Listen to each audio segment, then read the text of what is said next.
Hello everybody, welcome. I hope everyone's keeping well. Welcome to our event, Google New Frontiers. Thank you for taking the time out of your busy schedules, as I know Q4 is a really hectic time for all of us, me included. My name's Paul Cox. I look after some of the areas which we'll be discussing today in our display and video platform DV360 across EMEA. Now, normally we would be doing this in an office and I would be connecting with you face to face, but this year we're doing things differently to connect with our customers. And that's exactly what today's event is all about. New ways of doing things differently to connect with your customers in new moments and get increased value for you as a business when you do it with Google Tools. We're really looking to take you to the bleeding edge of advertising today, and we're going to be unveiling some globally never before seen content and opportunities. So you're really in the right place if you're thinking about what is that next big thing or next big thing I need to be doing. This event for me is a new frontier of its own, as we attempt to connect you with a bunch of experts from around the globe virtually. We've got a fantastic agenda for you, which we hope really engages you and inspires you to think about new formats and channels, but new ways of operating. The New Frontiers name, it was initially intended to focus on what you see in our agenda: planning, advanced TV, audio, digital out of home. Now, whilst it is all of those things, in recent months, the world has changed around us, and that name, New Frontier, has kind of really taken on new meaning. We're really in a new frontier of our own as individuals, as teams, as companies, as marketers. We're all doing things differently to what we did in 2019. So after today, we'd really love to partner with you to really understand, how you're thinking about doing things differently going into 2021 and where Google's New Frontiers can help you.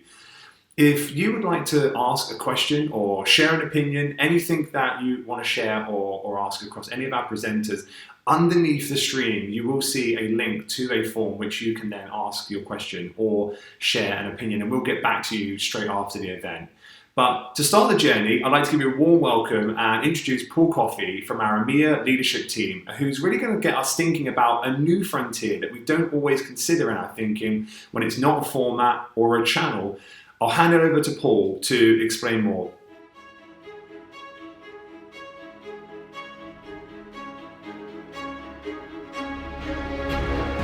Thank you, Paul. Hi, everyone. My name is Paul Coffey. I am Google's Director of Platforms, Partnerships and Ads Privacy for Europe, Middle East and Africa. So there's an exciting new frontier upon us. We believe that new technology solutions can help drive better outcomes for your campaigns.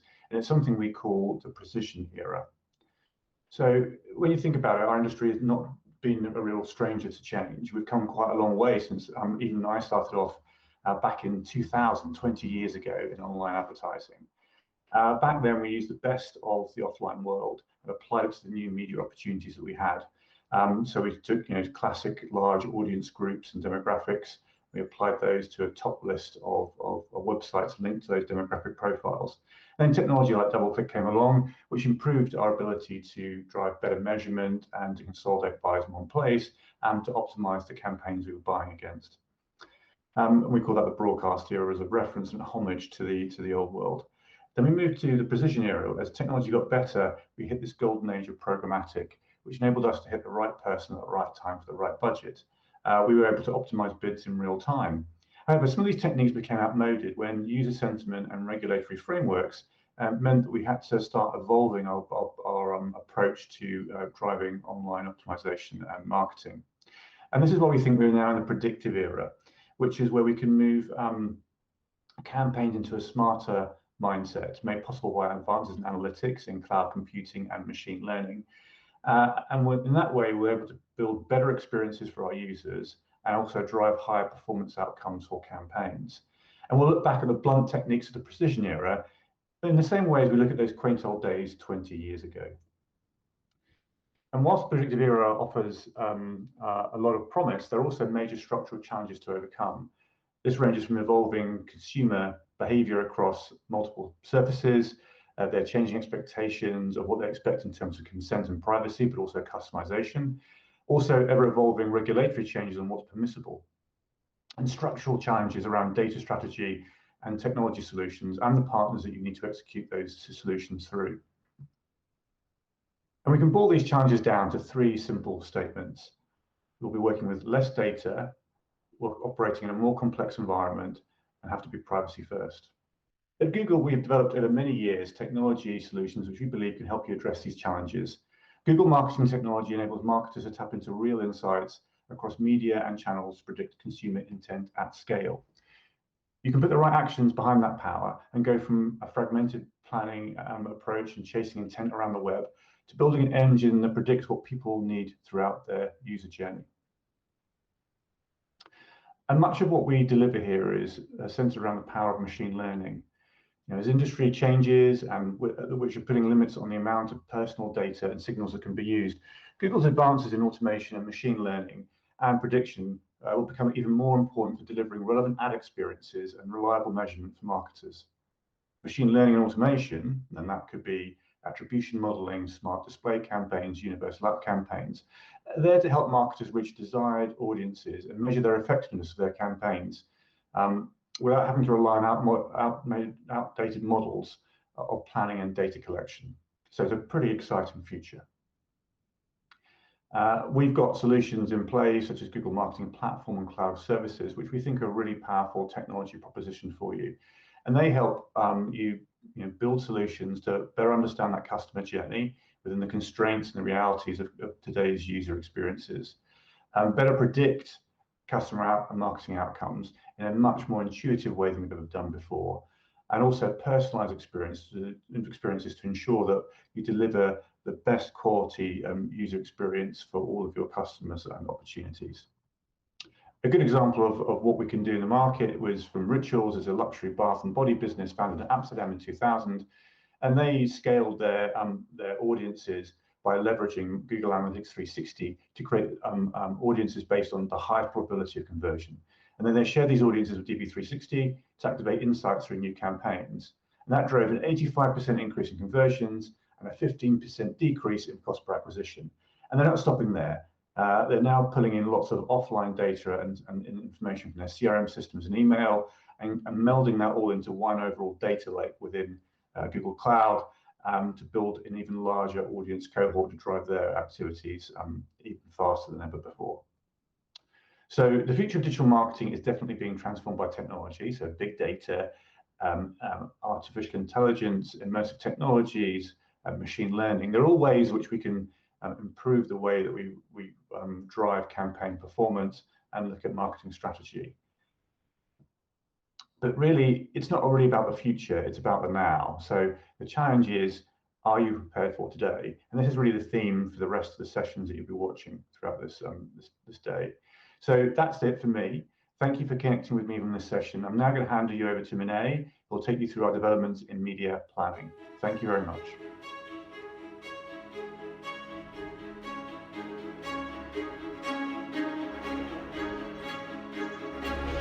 Thank you, Paul. Hey everyone, my name is Minai Bui and I lead our global product strategy for planning tools and display and video 360. I'm really excited to be walking you through the latest developments to our media planning capabilities. And in this session, I'll be sharing with you details on our most recent launches, how we think our tool can add value to your planning process, and give you a sneak peek in what's coming on our roadmap. So first, we know that reach is critical for agencies and marketers when building brands and businesses. Advertising and media campaigns are often planned, bought, measured, and evaluated based on their ability to effectively reach a particular audience. So this concept isn't new, but how we reach those audiences has definitely evolved. And as you'll hear throughout this event, and also having likely experienced it directly yourself, we've seen an evolution of content and technology in this new frontier. Across EMEA and around the world, there's an explosion of content, and this, along with the growing number of smartphones, tablets, and connected devices, has really presented new opportunities to reach customers throughout their day. Now, whilst this is no doubt incredibly exciting, it also presents challenges to planners, traders, and marketers like yourself. So how do you navigate this complex and increasingly fragmented ecosystem to reach the customers that you truly care about. And this is all before we even take into consideration what's going on in the world at this very moment.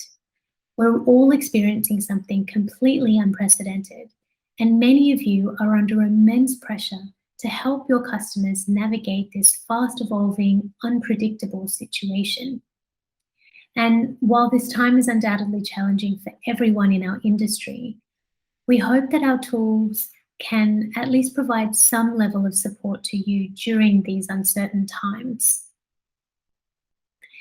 Our Reach Planning tool in Display and Video 360 first launched last March, and we originally built it to help you and your clients better understand the opportunity to reach your audience. Our team's focus has been to help you effectively and accurately plan your media campaigns, and this continues to be the case during this time when we're seeing monumental shifts in consumer and advertiser behaviors. Now, while we know that the future is incredibly difficult to predict, now more than ever, we're focusing our efforts to continue improving our forecasts, improving our tools to support you as you navigate through these uncertain times. Just quickly too, for those of you on the call who are unfamiliar with our reach planning capabilities, I wanted to share a quick recap of what our tool does and some of the unique benefits that the tool offers. So first, the tool allows you to understand how many people your programmatic campaigns are expected to reach by accurately forecasting the unique reach and frequency of your media campaigns brought through Display and Video 360. The tool also allows you to explore how combinations of Google, first-party and third-party audiences impact the reach of your campaigns. And last but certainly not least, the tool is available globally. It's directly in the UI so that you can get accurate forecasts quickly and take action on those. Our forecasts also leverage Google's unique reach methodology. And so this is being used by your teams and the teams that you work with for reporting and measurement. And hopefully this helps you better connect planning to buying to measurement and have a really complete view of your overall campaign. Since we first launched this tool, we've heard directly from you on how valuable this feature's been in helping you build better plans and help you plan media campaigns, particularly as more of your clients are embracing programmatic technology. And you've shared with us how our reach planning tool has helped you and your teams figure out how and where you should allocate your media budgets, understand the potential reach you can achieve through the platform, and most importantly, provide accurate forecasts to ensure you deliver on the plans that you put forward. We know how important this is to you and to agencies like OMD New Zealand, who kindly shared this quote that you can see on the screen now. And we've been working hard to ensure that our planning tools can continue to support you now and into this next new frontier. So with that, I'd love to share with you some exciting features that we've recently launched to our platform. The first is a dedicated user role for media planners. Now, we know that media planners are increasingly being held accountable for how well an ad campaign actually delivers against the plan. And as more advertisers embrace programmatic, we're seeing deeper collaborations between traditional media teams and agency trading desk teams when it comes to planning programmatic campaigns. So with these deeper collaborations, we've heard from you that you wanted media planners to have access to our reach planning tools so that they can understand the potential reach that they can achieve through the platform. And this is exactly why we created this dedicated user role, so that media planning teams can access the tool and feel comfortable without being worried about impacting any live or upcoming campaigns. We also know that a lot of your media planning teams are already using Google Ads Reach Planner today to plan their YouTube campaigns. So we recently revamped our UI in Display and Video 360 and made it consistent with the Google Ads Reach Planner UI to reduce training needs across your team. This way, if your client is buying media through Display and Video 360, your teams can use the planning tool in Display and Video 360 and understand the reach of YouTube alongside the rest of the campaign without having to be an expert of the DV360 platform. We've also recently launched a beta called Default Settings, which is an assistive feature that helps you save time by applying the most commonly used settings to your plan.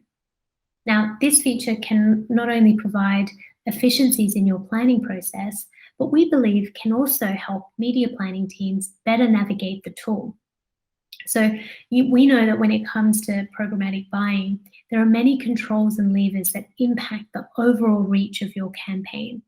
But these may be too tactical or granular for media planning teams to have knowledge of.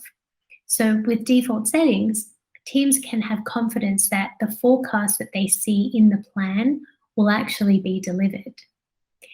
And then finally, we launched publisher and URL forecasting to beta. This is another step towards allowing you to plan and understand deduplicated reach across your entire digital campaign. So that was a very quick snapshot of a few of our most recent launches. And as we look towards the future, our vision for planning in Display and Video 360 continues to be focused on providing an intuitive media planning experience that allows you to reach your audience and meet your campaign goals.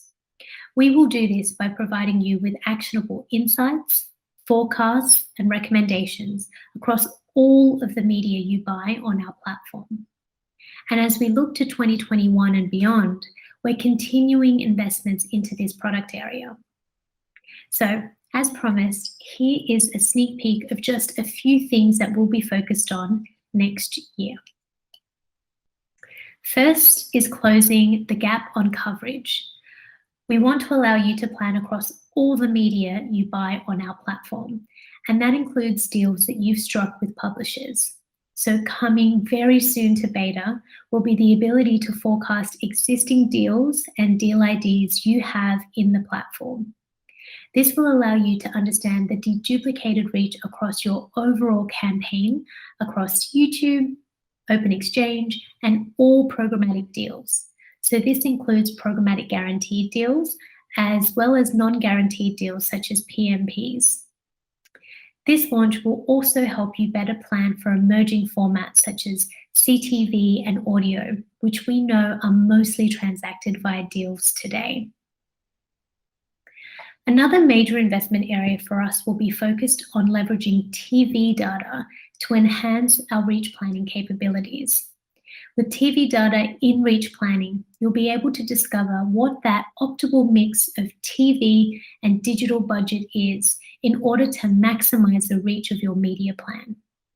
And to do this, we'll be using actual historical TV data along with simulated digital data in a single reach curve to help you understand the incremental reach that digital can deliver as a complement to your TV campaigns. Something else we'll be focused on is expanding signals and coverage to better support planning for emerging formats such as CTV and audio. We know that planning is a critical part of the overall buying process for these formats. And while support for deal IDs is a great first step, we know that there's more we can do to enhance the planning capabilities to help you more effectively plan for these formats alongside the rest of your campaigns.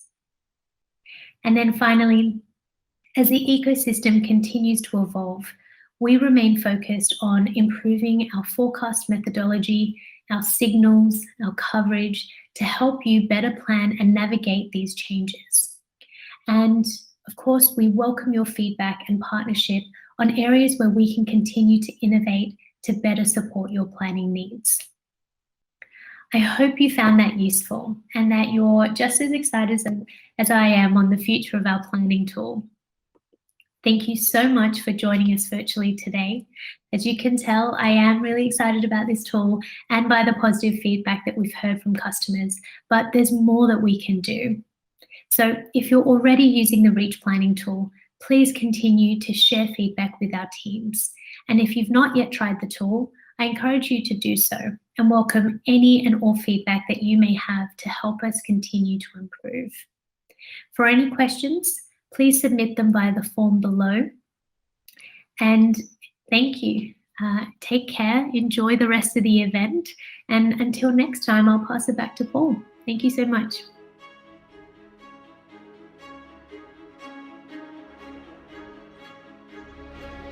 Welcome back, everybody, and thank you so much, Minai, for showing us around the planning areas of Display and Video 360. It's been really exciting to see the journey of planning over time in recent months and years, how we can now give media planners that certainty around the kinds of reach they're going to get for a given budget within a programmatic context. And that really shows that bringing that programmatic trading and that media planning worlds together in the same platform can be really powerful in an integrated way. I thought it was really exciting to see how publisher deals can now be forecast out within that tool. So look forward to seeing more developments within the planning environment. And we're going to turn our minds now from planning to advanced TV. And with that, I'm going to hand you over to Marielle and the team to tell you more.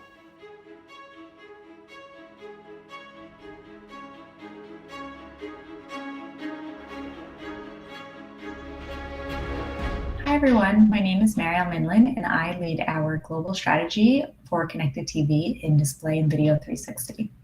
I'm thrilled to share with you today the exciting opportunity that connected TV brings. The evolution of TV is in full effect with a user behavior shift towards digital video. Now, some might say that that means that TV is dead. However, we do not believe that's the case. For just some examples to consider. The amount of drama shows has more than doubled in the last few years. Streaming providers like Netflix are spending billions of dollars on new content. Parties like Disney Plus are an example of how traditional broadcasters are evolving into the digital space. TV and TV content is not dying. If anything, it's significantly growing. And what's exciting about the connected TV space is that it creates a whole new opportunity for marketers to reach their audiences who are viewing this content. As you can see from the stats on the screen, throughout Europe, connected TV usage is skyrocketing. And the amount of time consumers are spending while watching connected TVs is also increasing, especially in the last year during this pandemic and during shelter-in-place restrictions. Now, these new streaming habits do offer a huge opportunity for marketers to reach their audiences, including those harder to reach younger demographics. In addition to the proliferation of streaming content and usage of connected TVs, it's important to understand that connected TVs are a new device type that's really at the epicenter of where digital meets TV. So first, what is a connected TV? It's a TV that's connected to the internet, either natively, like a smart TV, or via an external device, like a Roku, a gaming console, a Chromecast or Fire Stick. And with digital, you have this one-to-one lean forward experience with all of the very detailed targeting and measurement options. And on the flip side, you have linear TV. It's a very lean back experience, typically enjoyed one-to-many. And connected TV sort of sits right in the middle, where it has that same lean back one-to-many viewer experience like linear. However, because it's internet enabled, there are many more possibilities to achieve your reach in a much more efficient way. So at Google, our priority for building out programmatic connected TV in Display and Video 360 is really centered around 4 different pillars. The first being accessible.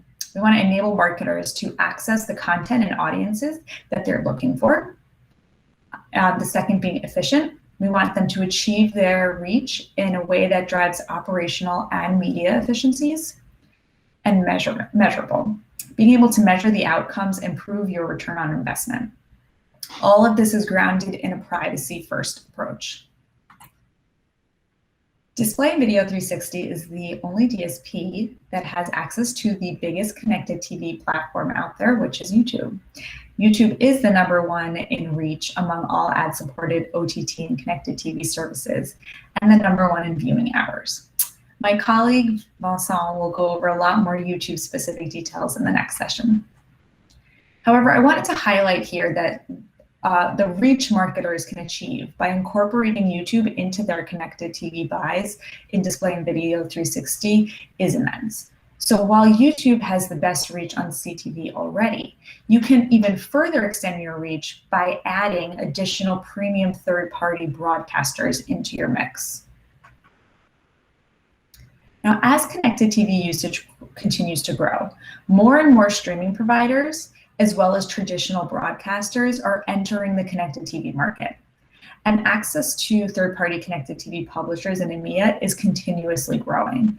It's a huge focus area for our internal teams to make sure that we're able to provide access to the most strategic BVOD, broadcaster video on demand, and AVOD, ad-supported video on demand services, so that marketers can effectively maximize their reach through our platform.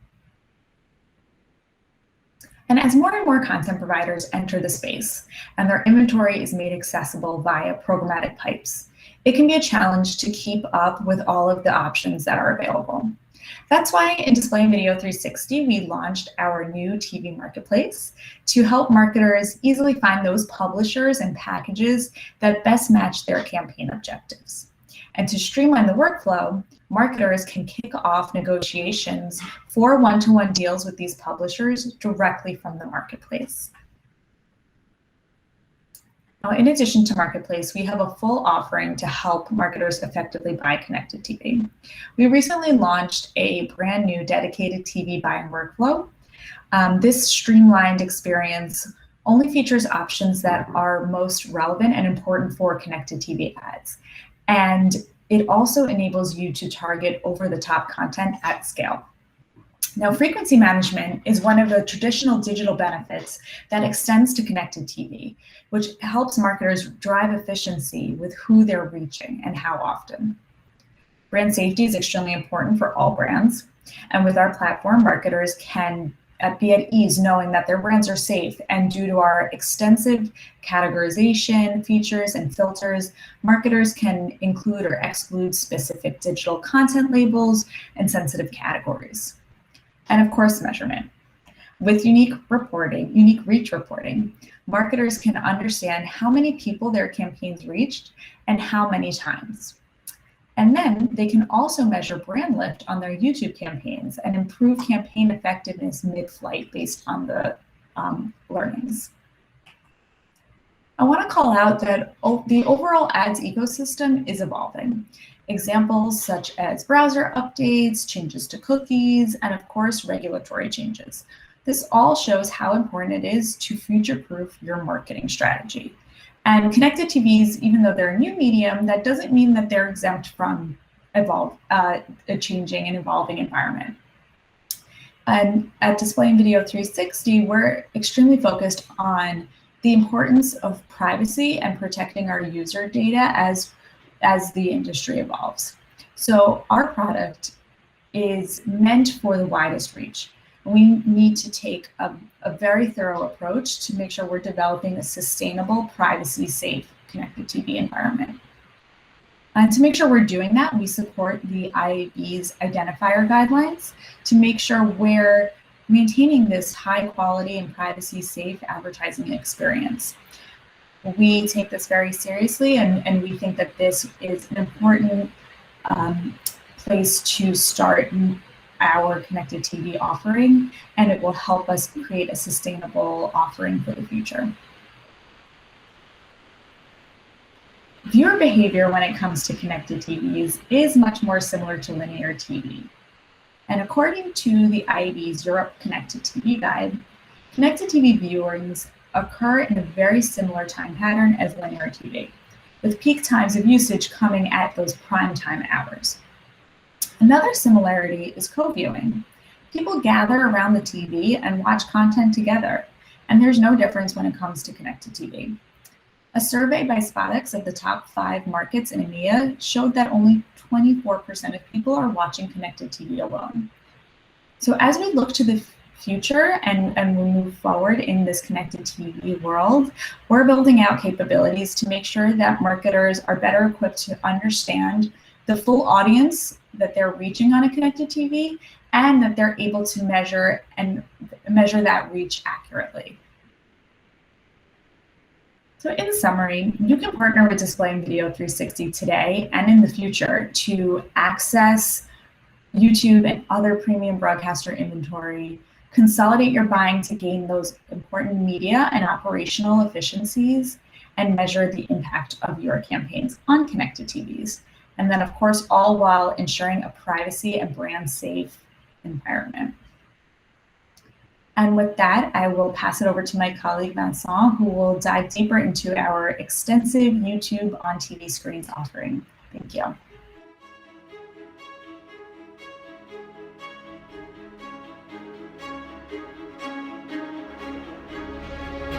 Thank you, Marielle. Hi, everyone. My name is Vincent Prinseau, and I am a regional product expert for reach and awareness on YouTube. Specifically, I'm here today to talk to you about YouTube on TV screens. So, why TV screens matter? Well, first thing to see is that it is YouTube's fastest growing screen in all our markets. And it is growing really fast. 85% watch time growth over the last year in the UK, or 70% year-on-year growth for Germany and France. But what is really interesting to see is that this impressive growth does not necessarily mean that TV screen is only nascent when it comes to YouTube. In fact, this is already massive in most of our EMEA markets. Over 20 million people are watching YouTube on their TV screen in the UK every month. That's 40% of the UK digital population. And there are over 15 million in Germany and France, and over 9 million in Italy. Like on any other device, people go on YouTube for the wide variety of content they can find on the platform. Still, we see some dynamics that are specific to TV screen. Because YouTube on the big screen allows for bigger image and better audio, we see higher than average watch time growth in content categories such as feature-length movies, live content, TV shows, and sports. And we see different user behavior when people engage with YouTube on the TV screen. It's often enjoyed with others, unlike the more individual experience on the mobile device. In a recent custom Nielsen study commissioned by Google in the US, we found that 26% of the time, multiple 18+ viewers are watching YouTube together on the TV screen, compared to 22% on linear TV. Now, let's have a look at some of the unique capabilities you can leverage on YouTube to connect with your audience on TV screens. A few primary examples of this include high-impact formats, advanced audiences, effective frequency management, or video ad sequencing.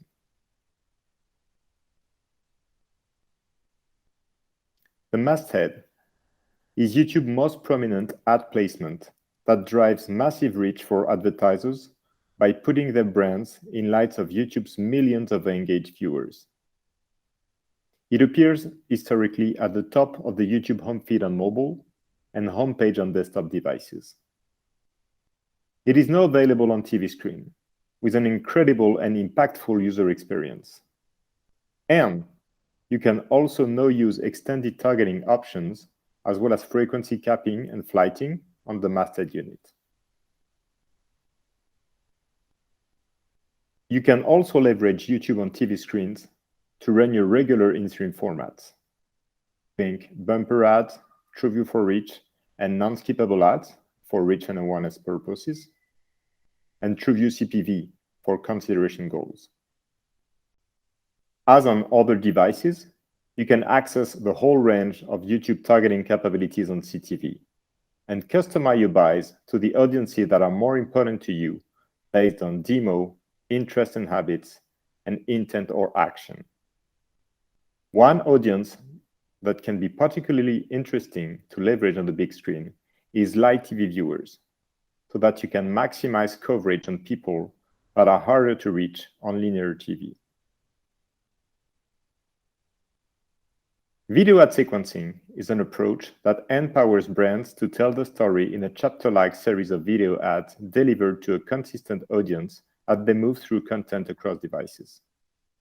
Research shows that video ad sequencing has a positive effect on brand metrics across the customer journey, and when done right, can open up new forms of storytelling and connection between brands and consumers.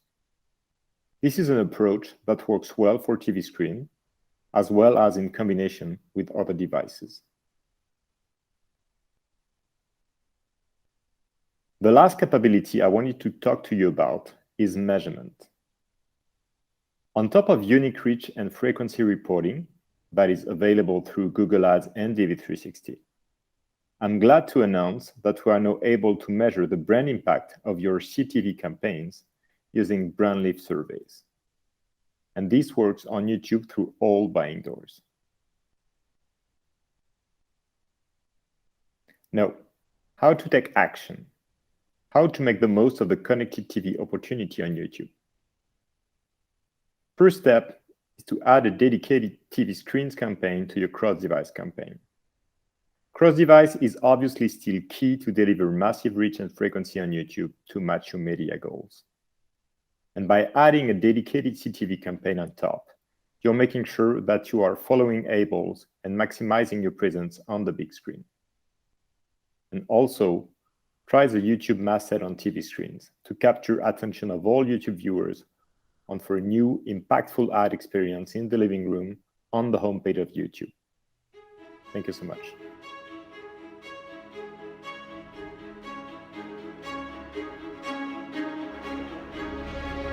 Buongiorno a tutti, grazie mille Vincent e Marielle per questa overview del mondo Connected TV. Adesso andiamo a vedere insieme come tutto questo si riflette sul mercato italiano. Vi presento subito il mio schermo, così possiamo iniziare. Perfetto, magari per iniziare mi presento, mi chiamo Meyerie, sono specialista prodotto nel mondo DV360 su i topic di display, video, audio e Connected TV. Oggi appunto, come dicevo, l'idea è di darvi una piccola overview di come il mondo Connected TV si sviluppa sul mercato italiano e inizierei con il darvi qualche informazione su appunto come si sviluppa, come evolve il mondo della televisione tradizionale in Italia. Vediamo appunto come il nostro comportamento rispetto alla TV lineare è cambiato negli ultimi anni e appunto il nostro consumo video non si limita più alla TV lineare o alla TV tradizionale.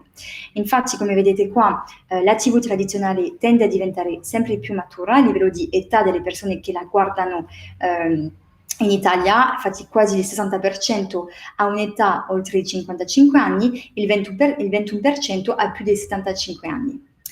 Se guardiamo anche a livello di reach, è molto interessante vedere come YouTube è diventato, man mano degli anni, la prima piattaforma televisiva a livello di reach, su una range di età molto larga, come vedete 18-54, è diventata appunto la prima piattaforma a livello di reach. E infatti, se guardiamo anche il comportamento dell'utente rispetto al contenuto video e televisivo, vediamo che se magari nel passato c'era un po' una frammentazione tra chi guardava TV lineare, ovvero TV tradizionale, e chi guardava TV non lineare, ovvero TV diciamo video on demand o TV streaming, era diciamo abbastanza frammentata. Vediamo che ad oggi gli italiani in media guardano entrambi. Guardano un po' di YouTube, un po' di TV lineare, un po' di Netflix, un po' di altre piattaforme, diciamo, si creano il proprio palinsesto, la propria scelta nei momenti che vogliono, sul device che vogliono. E infatti se guardiamo nello specifico, questa è una ricerca fatta l'anno scorso che ci dà che appunto la TV non lineare, quindi piattaforme OTT, streaming, VOD, eccetera, pesa per quasi il 40% del consumo totale di contenuto televisivo. Dentro questo 40% c'è un mix di ovviamente piattaforme OTT, quindi Netflix, Disney+, Prime Video, sono delle piattaforme che non sono monetizzabili a livello di advertising, perché sono su un business model di SVOD. Ci sono poi altre piattaforme come la Pay TV, che di nuovo non è monetizzabile. Ci sono poi le piattaforme AVOD come Mediaset Play, Rai Play, eccetera, che corrispondono a un circa 4% della non-linear audience. E vedete un buco, e il buco appunto è quello di YouTube. YouTube è la prima piattaforma non lineare in Italia, anche la prima piattaforma connected TV, lo vedremo fra qualche secondo. In Italia appunto YouTube rappresenta il 40% di questo non lineare e il 15% di tutto, quindi il 15% di tutto il consumo video in Italia, ed è ovviamente indirizzabile con advertising. C'è una ricerca più recente fatta quest'estate da Samsung Ads, quindi Samsung Ads sono appunto la visione che Samsung ha attraverso le sue connected TV. Sapete sicuramente che le connected TV Samsung rappresentano quasi un 50% del mercato connected TV in Italia. Quello quindi ci dà appunto un'idea abbastanza buona, diciamo, del consumo italiano. Loro vedono appunto tra gennaio e giugno un cambiamento estremamente forte che va verso il non lineare. Vedete, a gennaio erano più o meno sui numeri che abbiamo visto prima, 38-41% di streaming o non lineari. Tra gennaio e giugno la parte non lineare, quindi la visione streaming in televisione, è passata dal 41 al 47%, quindi quasi la metà del consumo TV in Italia è fatto su del non lineare, quindi piattaforme streaming, YouTube, eccetera, eccetera. Quindi aumento di 6 punti, mentre invece la TV lineare è in decrescita. Tra le piattaforme non lineari o streaming che crescono di più, ovviamente c'è la parte AVOD, l'idea da YouTube, che cresce tantissimo, appunto più 32 punti di crescita sia a livello di reach che di watch time, per fare che appunto oggi il 61% dei streamers vanno su dei servizi di AVOD. Questo che cosa ci fa vedere? Ci fa osservare che appunto un advertiser oggi, un brand, un marchio, se va a pianificare solo la TV tradizionale e si dimentica proprio di tutto il mondo connected TV, piattaforme non lineari, streaming, eccetera, si perde una fetta di audience molto importante che diventa sempre più importante per la sua campagna. In Italia come siamo messi a livello di device? Ci sono, questo è un dato molto recente di un report Auditel che ci dà che appunto ci siamo a 10 milioni di smart TVs in Italia nel 2020, quindi più 2 milioni rispetto all'anno scorso. Però ovviamente la smart TV è una modalità di collegare la TV a internet, ma ce ne sono altre. E ci sono infatti una famiglia su 3 che ha una TV collegata a internet, quindi non è una smart TV ma la collega a internet attraverso Chromecast o set-top box, che permette appunto di aumentare il numero di connected TV in Italia. E arriviamo a quasi 113 milioni di device in Italia, dove c'è anche un'altra grande concentrazione sui smartphone. Infatti quest'anno o l'anno scorso i smartphone hanno superato i numeri di TV set in Italia. Ovviamente sono due consumi diversi, lo smartphone più per un consumo personale, individuo, mentre le connected TV più per un consumo più multi-user, familiare, però ecco, ci fa vedere appunto come si evolve il mercato italiano. La connected TV infatti è molto interessante per advertiser e per utenti per 3 grandi ragioni. La prima per gli utenti perché gli permette di vedere su un unico schermo il contenuto lineare, quindi la TV tradizionale, e i contenuti non lineari, quindi Netflix, YouTube, Amazon Prime, eccetera, eccetera. Gli permette anche ovviamente di avere una grandissima qualità sul grande schermo. Questo ovviamente è anche un vantaggio per l'advertiser per far vedere la sua creatività video, la sua pubblicità con la massima qualità sul grande schermo, con tutti i benefici del digitale, quindi il grande schermo con l'advanced targeting, quindi le audiences, la misurazione olistica e tantissimi altri benefici. Quali sono appunto le opportunità per voi advertiser nel 2020? Prima di tutto YouTube perché è la prima piattaforma connected TV a livello globale, questo non dati US ma in ogni paese appunto YouTube è la prima piattaforma connected TV, sia a livello di reach che a livello di watch time. Quindi YouTube è forte sulla connected TV e la connected TV è forte su YouTube. Infatti la TV è la piattaforma che cresce di più come device per YouTube. Ad oggi in Italia riusciamo a colpire più di 9 milioni di utenti, quindi ci sono più di 9 milioni di utenti che guardano YouTube sulla connected TV, sul loro TV screen in Italia. un numero veramente molto forte, è un numero ovviamente in crescita molto forte, lo vediamo a livello di crescita di watch time, più 75% year on year, un dato molto recente di giugno di quest'anno sullo schermo televisivo. E questo trend lo vediamo in tantissimi altri paesi, in Francia 15 milioni di reach, in UK 20 milioni di reach, US non ho messo qua, ma sono 100 milioni di utenti che guardano YouTube sulla Connected TV, con una reach veramente molto forte e che vi permette appunto di andare su nuove dinamiche con i vostri utenti.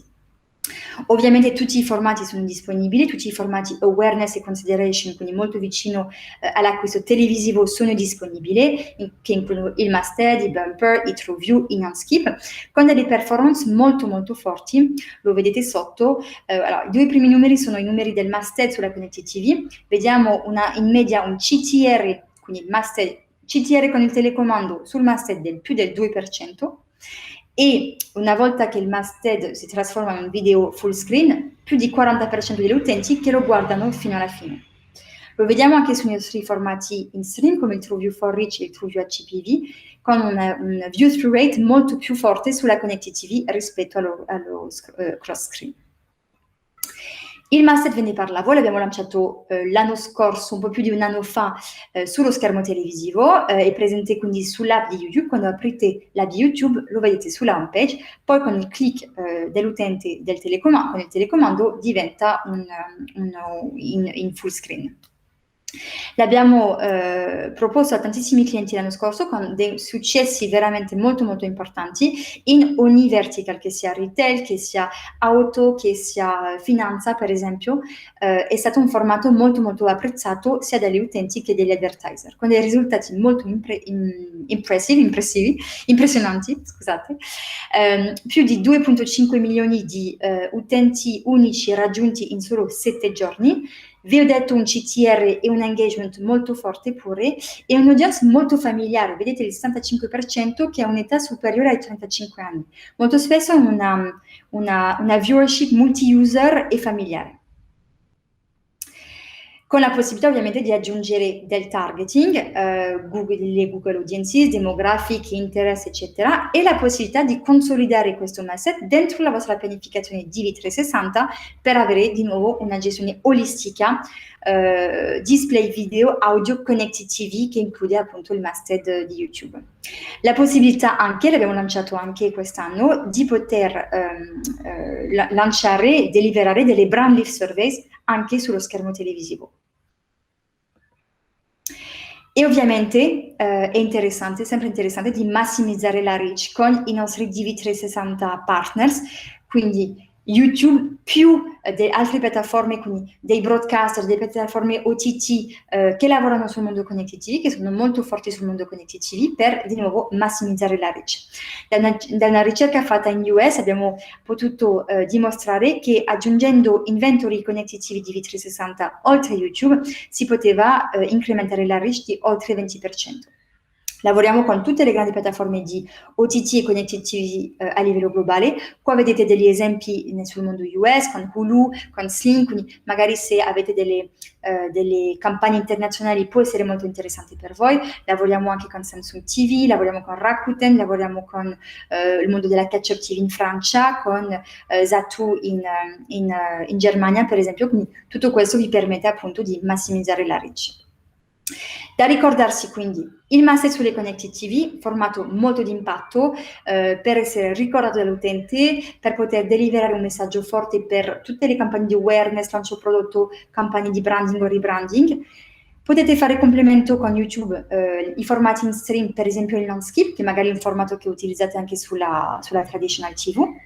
Se avete attività in US, sapete anche che abbiamo una piattaforma che si chiama YouTube TV, che è una piattaforma a pagamento, un po' come un Hulu, diciamo, nello stesso modello, quindi dei canali lineari, dei film, delle serie, eccetera, eccetera. Quindi anche lì possibilità di pianificazione su YouTube TV. E infine l'estensione della reach grazie ai nostri partner DV360. Adesso ho finito questa presentazione, vi lascio con le prossime, spero che vi sia piaciuto e rimango ovviamente disponibile per ogni deep dive offline. Vi ringrazio e una buona giornata a tutti. La VIOOH ha sempre preso sul serio il suo ruolo sociale. Con la campagna Good Morning Humanity abbiamo deciso di raccontare il nostro punto di vista sulla situazione globale. Abbiamo scelto di farlo attraverso le parole di Charlie Chaplin nel Grande Dittatore. Vogliamo essere i portavoce di un appello potente a favore del risveglio della sensibilità individuale. La campagna è stata realizzata su scala internazionale, concentrandosi in particolare sui mercati prioritari per l'Avazza, tra cui gli Stati Uniti, e in termini di mezzi con un focus sulle TV connesse. Abbiamo lavorato su una pianificazione video digitale che comprende tutte le principali piattaforme di streaming video, in particolare YouTube, con un interesse proprio per i dispositivi delle TV connesse. Pensiamo che la TV lineare continuerà ad esistere, ma per un certo tipo di pubblico è importante focalizzarsi su nuovi dispositivi. Abbiamo scelto in questo caso le TV connesse come device principale su cui lanciare Good Morning Humanity, perché registrano ad oggi la maggiore crescita in termini di penetrazione e fruizione a livello globale. Questa campagna è stato uno dei contenuti video più visualizzati nel periodo di lockdown. Abbiamo anche ricevuto un award entrando nella top 10 di YouTube per la Ads Leaderboard in Italia. Per il settore del largo consumo questa è una conferma che la TV tradizionale non è l'unica risposta per raggiungere un'ampia reach. Con una reach unica del 94% sulla popolazione digitale americana, YouTube è la migliore piattaforma video per fare awareness su larga scala. In particolare sulle TV connesse, che sono già diventate il dispositivo di accesso per più di 100 milioni di consumatori statunitensi ogni mese. L'Italia, come il resto del mondo, segue questo trend e ha raggiunto oggi circa 9 milioni di consumatori ogni mese. La partnership con YouTube per noi è molto importante. Questa è stata la campagna di brand più importante nel 2020. Siamo un brand premium riconosciuto nel mondo e abbiamo scelto YouTube perché è una piattaforma globale di contenuti premium, che rappresenta quindi il luogo ideale dove distribuire i nostri contenuti di qualità. Negli Stati Uniti per questa campagna abbiamo scelto un lancio interamente digitale e YouTube è stato il partner principale. Abbiamo raggiunto una reach di campagna di oltre 30 milioni di utenti unici.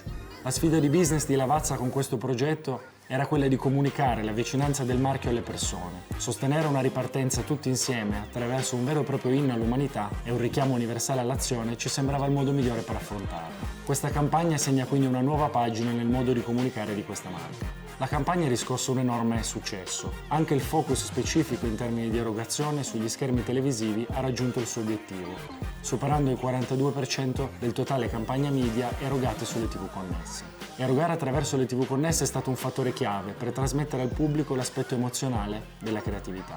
La campagna ha raggiunto un'audience massiccia su tutte le piattaforme principali OTT. I view through rate sono stati eccezionali, superiori a tutti i benchmark che avevamo. L'engagement raggiunto è stato addirittura di 4 volte quello delle campagne precedenti. Anche in Italia stiamo raggiungendo grandi risultati, sia in termini di utenti unici raggiunti, che hanno superato i 17 milioni, che in termini di engagement. Grazie e buon proseguimento.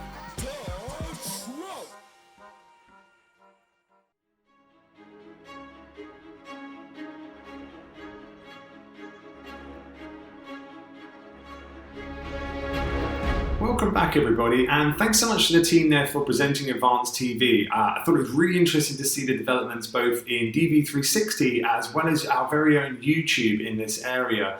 Now, users, as we know as marketers and as we saw, are watching video content like never before. We're also listening to content like never before when we look at music streaming, radio streaming, podcast, and other types of audio formats. So with that, I'm going to hand you over to Red Apple, who's going to really set the scene around the power of the audio format and what this can do for marketers.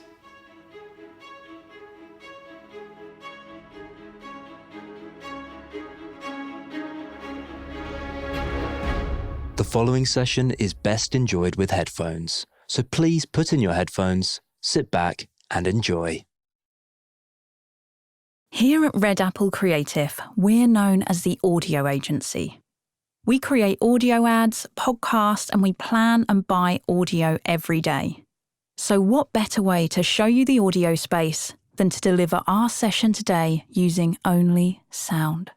So let's dive in to why audio is seeing such a boom.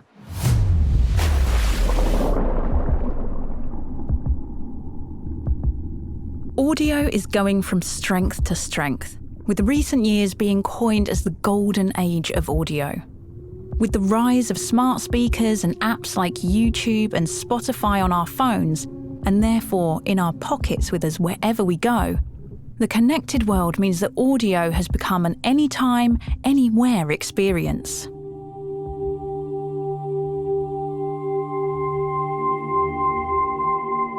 On an emotional level, which is key to successful advertising as we all know, audio has the power to move us. Known as the most personal medium, programmatic audio has opened a world of creative possibilities, where data informs ideas to help brands drive deeper, more authentic connections. We're a world away from the old generic broadcast message. Now we can start to tailor how we approach audio spots based on what we know about the audience, their likes, their behaviours, their moods, combining this with our understanding about the context in which they are listening. People are now soundtracking their days with playlists, radio and podcasts. And as an advertiser, it's key to listen to these moments before speaking to your audience. Let's imagine we wake up and put on our yoga playlist to ease ourselves into the morning. We might be listening to gentle music as we stretch it out during our downward dog position. And now imagine an ad for a brand new blockbuster action movie interrupting our moment of zen. In a world threatened by a giant robot,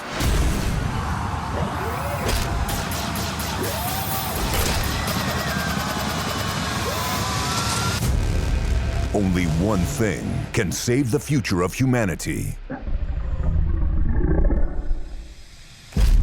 A dinosaur with a heart of gold and a bite of steel.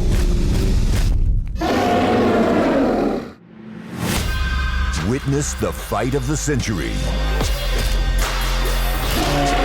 When it's the future versus the past, there can only be one winner.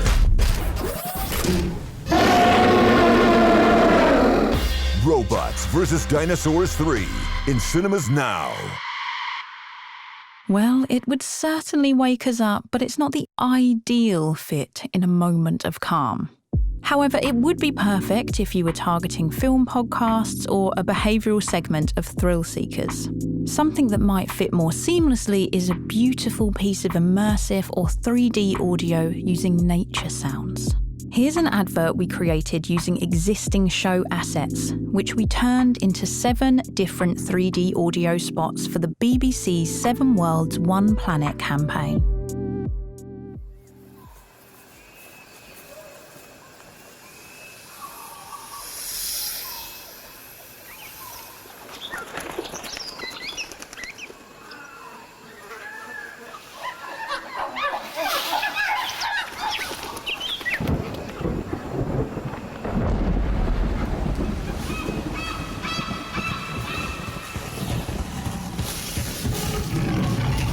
Asia. 7 Worlds, 1 Planet continues Sunday on BBC One and BBC iPlayer. Click now to experience more. The beauty about great audio is that it can be incredibly visual, and it has the power to take us all around the world, perfect for travel clients. Audio's theatre of mind draws from our memory to create pictures in our imaginations. So not only can we travel the globe, but we can create super fun fictional scenes with just a few sound effects. Here's an example of a client we worked with who had animated video assets. They struggled to see how these ads could translate into sound. So rather than explain, we showed them. Here's one of 6 audio ads. The Sour Patch Kids were a naughty little bunch. They snuck into a giant rocket ship once with a big red button that said, "Do not press." But one little guy did, and boy, it was a mess.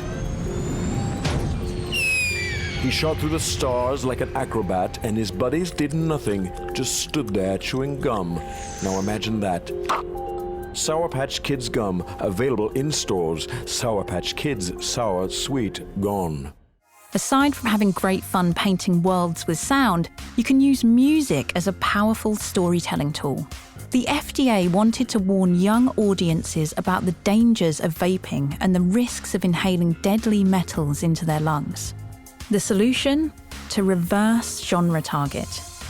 We chose to target people listening to upbeat genres like pop music with a purposefully disruptive spot using metal music to underline the client's message. Here's the ad.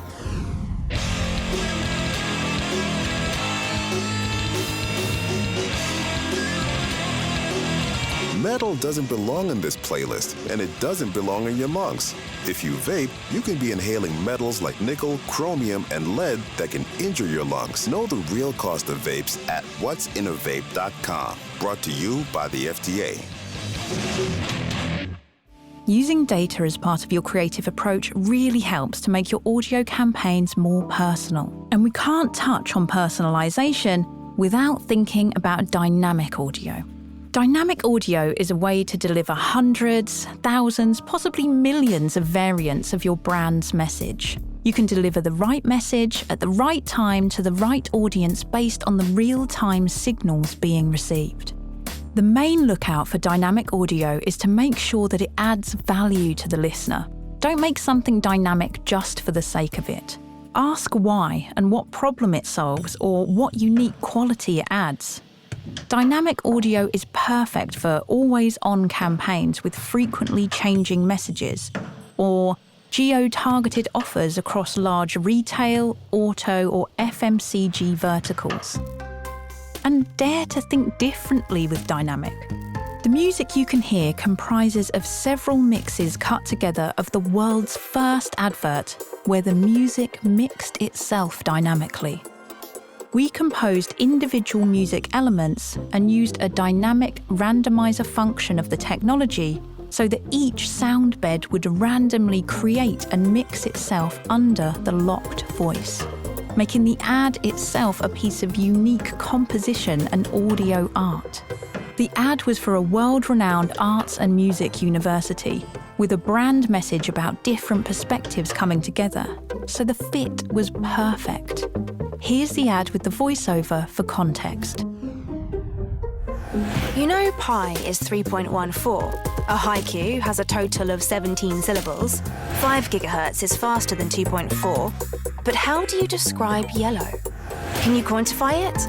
And how do you know your yellow is the same as mine? It's like this music.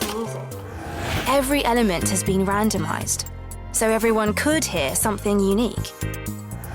So maybe your version of yellow is different to mine after all. The world is full of opinions, ideas, and voices. It's time to find yours. Endless possibilities. One Goldsmiths. Search Goldsmiths, University of London. So finally, let's recap on the best practices to consider when you're making award-winning audio campaigns in the future. Always tailor your message to the context and split into multiple messages for multiple audiences or platforms whenever appropriate. Consider the data to get more personal with the creative idea and use dynamic when it adds value or creative functionality to underline the campaign message in a clever way. Finally, immerse your audiences with standout 3D audio production. And most importantly, only ever put a dinosaur in at an appropriate moment.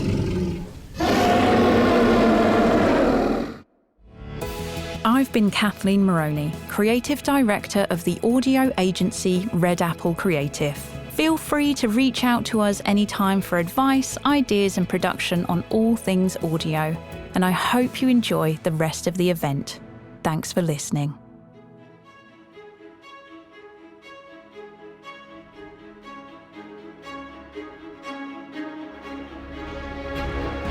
Awesome. Thanks, Paul. Thanks, Kathleen. I don't know about you all, but my eardrums are still tingling after that audio demo.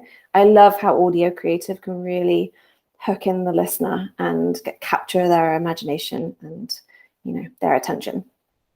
So, as a quick intro, I am Emma Crawford Prajapati. I am a creative product lead here in EMEA, and we're moving into now a more visual demo where I'd like to show you one of our new creative tools that launched earlier this year called Audio Mixer. Now, I just want to acknowledge one of the things that Kathleen said in the last section, which is really that a lot of people do dynamic creative on audio, well, to be honest, on all formats, but definitely on audio a little bit for the sake of doing it and not necessarily where it really suits the goals or the objectives or the creative efforts.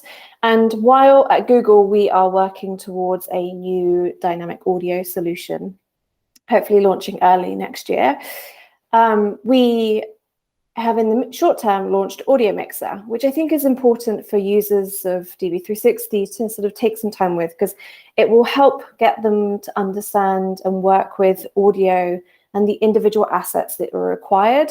You can do your own beginnings of testing and learning and adaptation, but that also means that you'll be in a better place to actually tackle audio creative once it's ready and launched. And you'll already have some basic understandings. You'll already know how to work with the different elements and assets. And I think that will be pretty powerful. So getting straight into it, this is our format gallery UI. You should have all seen this before. And obviously it has all of our creative formats, but what you may have seen, hopefully, in the last couple of months is audio and Audio Mixer. So I'm going to take you through Audio Mixer's UI.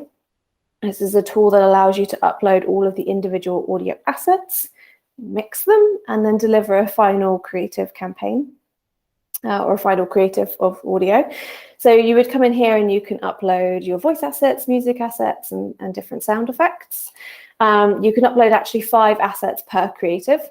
Then you can add your landing page URLs. The effects tab is probably the most important piece, because here you can actually start tinkering with the individual creative elements. And then you can upload your companion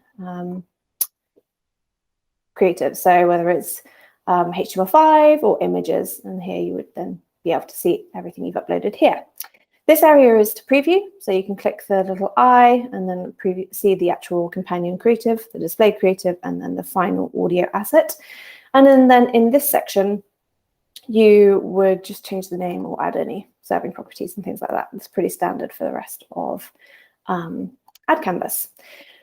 So instead of watching me upload assets, I'm just going to flick to another tab where I've uploaded some assets that I already have. Now, we have a set of fake brands here in Google, and I'm going to talk about Vibrato, which is our auto brand. So I've uploaded the voice track and the voiceover, the sound effect, which is effectively a car engine, and then the music track that we have for our Vibrato brand. Once you've uploaded these tracks, you can then start moving them. So you can actually move these individual tabs, dragging and dropping if you want them to start a little bit later. So for example, I actually do want the voice to start a little bit later. And I do want the car engine to start towards the end. And then I would want the music to be a little bit shorter. And I can drag and drop that as I need here. And as you can see, it just updates on the fly. But you can also obviously do this in the audio section and in the effects section as well. So I'm going to want to change the fade out and some of the gains, which I've already updated here. And I definitely want to sort of trim the sound effect. I actually do the most work to this. And instead of you watching me do this, I have already done it in another creative. So when I flick here, you'll see in this one, I've already uploaded the URL. I've actually uploaded an image, which you can see here, 300 by 250. And I've set up these creatives so that they are offset and have the gain set correctly so that I have a final creative. If I now click off this and press play. Whether you're moving into a new place, playing hooky when the surf is up, or planning a picnic in the park, the Neuron can take you there. With lightning fast charging and 250 miles of electric range, we're here, wherever life takes you. Test drive the Neuron at your local Vibrato dealership. Great, then that's it. I hope you take some time to go and explore Audio Mixer in your DV360 accounts. Do a little bit of testing and learning. So if you've got any creative tracks, you can set up and start building your audio campaigns. And thank you very much for listening. Thank you.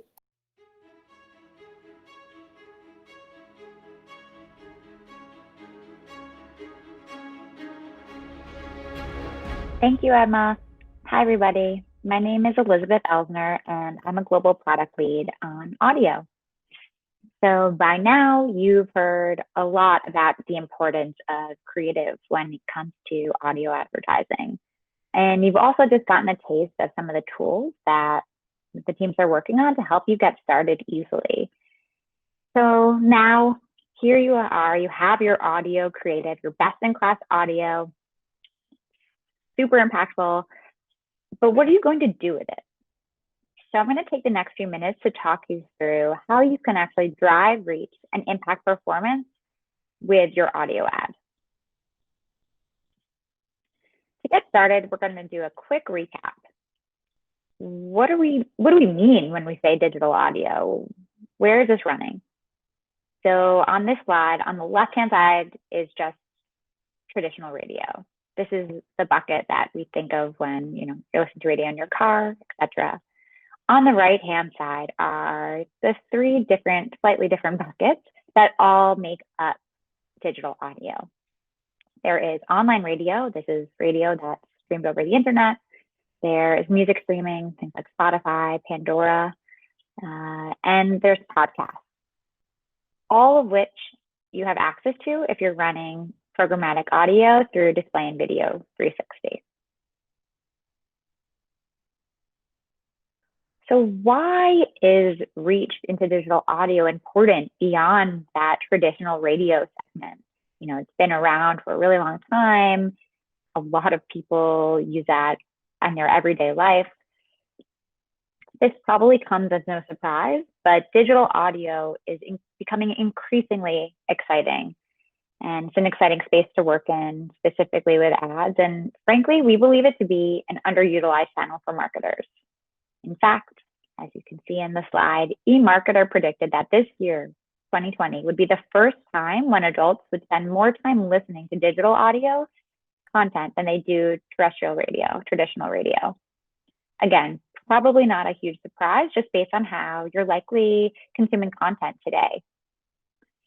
Beyond this, initial data indicates that this is likely even accelerated any predictions we had around the space because of COVID-19.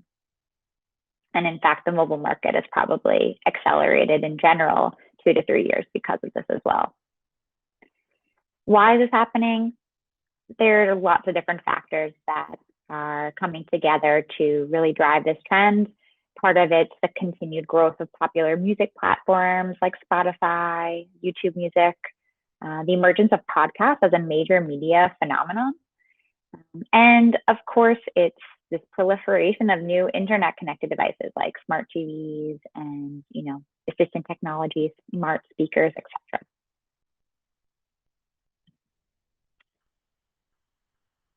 What I like to focus on when we're talking about audio is that it's not just a new medium, but it's actually new moments, it's new opportunities. People are listening to digital audio when they're not really reachable with visual formats, because this is happening when they're relaxing, when they're exercising, when they're working from home, as well as when they're in consideration moments, when they might be searching for something in their primary tab, but the audio is on in the background. All of these moments provide opportunity for us to build awareness and drive incremental reach. I'm sure you're sitting there thinking about all the different moments of your day where digital audio is part of your life. I know for me, I can't start my day without listening to the New York Times podcast. It's called The Daily. And I give my 9-month-old his first bottle while listening to Sesame Street Radio on Spotify every single morning. This slide goes into the details of the incremental reach we're seeing of music apps beyond just radio all across EMEA. And as you might suspect, music apps also allow us to go beyond the existing reach of audio, as the user base has slightly different profiles. So we can reach even more of the population by combining radio with music apps, if the objective, of course, is incremental broad reach. And these are just some examples. This piece is really important. Not only are clients seeing reach by extending beyond radio and capturing attention during new moments, but marketers are improving reach by consolidating their existing video and display buying with audio in the exact same platform. In this example, we compared a standard display and video campaign in phase 1 and then added in audio in phase 2, but we kept the budget and frequency exactly the same. The results went really well beyond expectations, with significant incrementality by reaching new users, again, in new moments and environments. And also, since we were able to control the frequency across all channels, they were able to not overexpose the same user, and we can better utilize their investments to reach new ones. And finally, just to bring it full circle, as you heard earlier today from Red Apple, audio ads are really unique in that from an impact perspective, we have 100% share of attention when you're listening to an audio ad. And so as a result, you're not facing the same congestion and banner blindness as display formats likely can.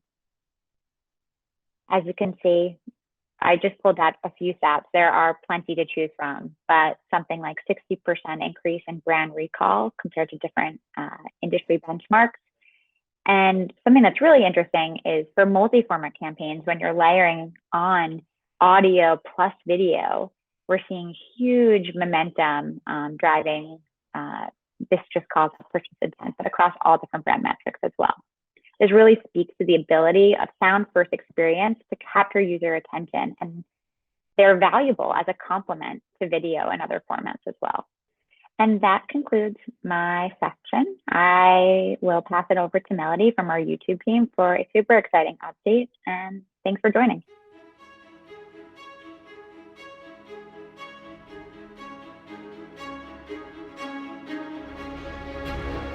Thank you, Liz. Hello, everyone. My name is Melodie, and I'm a global product lead who looks after YouTube audio ads. Whether it's to squeeze in a quick living room workout before dinner, or to catch up on the latest episode of a favorite podcast while cleaning the house, people continue to adjust to spending more time at home, and they're turning to YouTube to help. This is an opportunity for you as a marketer to revisit how you connect with people, using creatives and messages tailored to the various ways your audience turns to YouTube in their daily lives. With this in mind, we're introducing audio ads, our first ad format for listening on YouTube. Audio ads are joining the suite of YouTube ads so you can extend your brand story across even more relevant moments, whether YouTube is being watched front and center or playing as the backdrop to daily life. Since we are building for background and moments on YouTube, audio ads are characterized by creatives where audio soundtrack plays a starring role in delivering your message, while the visual component is typically a still image or light animation. Let's listen to an example of what an audio ad from Google Fi sounds like. Google Fi is a different kind of phone plan with simpler pricing and smarter coverage. Connect to over 2 million hotspots and 3 different 4G LTE networks, all under one simple, flexible plan by Google. Learn more at fi.google.com. Some creative best practices we recommend are: get your product name up front. You want people listening to know who you are. Clearly state the benefits of your product or offering. You want to make sure that this is easy to follow simply by listening. Don't let music or sound effects overpower the announcer. Remember that audio ads go directly into listeners' ears, so avoid extremely annoying or jarring sounds. Make the visual simple. Users likely won't see it, but if they do, you want to help direct them towards an action. Which brings us to our last point. Include a call to action in the audio or visual. Help direct the user towards what you want them to do.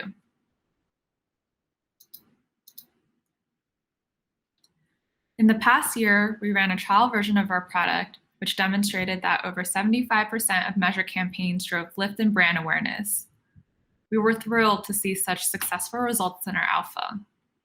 Across the board, advertiser results were positive, demonstrating both lift in brand awareness and ad recall. These are just a few of the brands that we have participated in the alpha. We look forward to bringing this solution to even more brands.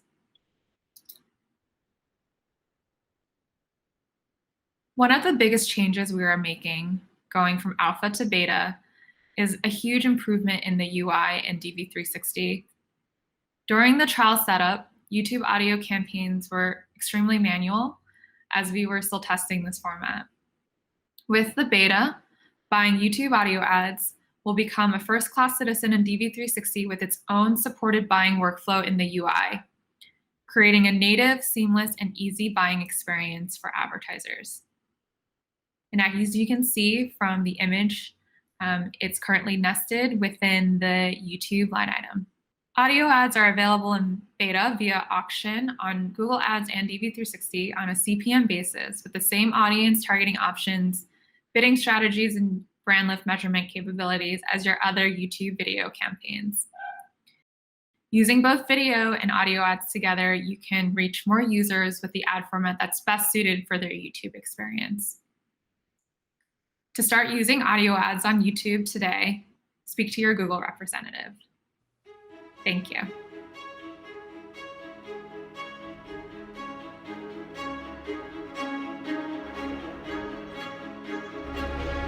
Io sono Davide Rosamilia, il direttore di prodotto dell'area Advertise di Acast, e oggi vi voglio parlare sia di Acast sia del mondo del podcast. Acast è la più grande azienda, piattaforma di podcast al mondo, con oltre 20.000 show, 265 milioni di ascolti al mondo e con oltre 200 persone in 13 diverse country. Diamo un'occhiata alla audience del podcast e come questa si è evoluta. Al momento in Italia ci sono circa 12 milioni di persone che ascoltano podcast regolarmente, che rappresentano il 64% della popolazione internet e hanno un tempo di consumo di circa 23 minuti a sessione, con almeno una sessione a settimana. Ovviamente questi numeri sono in crescita, quindi per il 2021 ci aspettiamo che crescano ancora.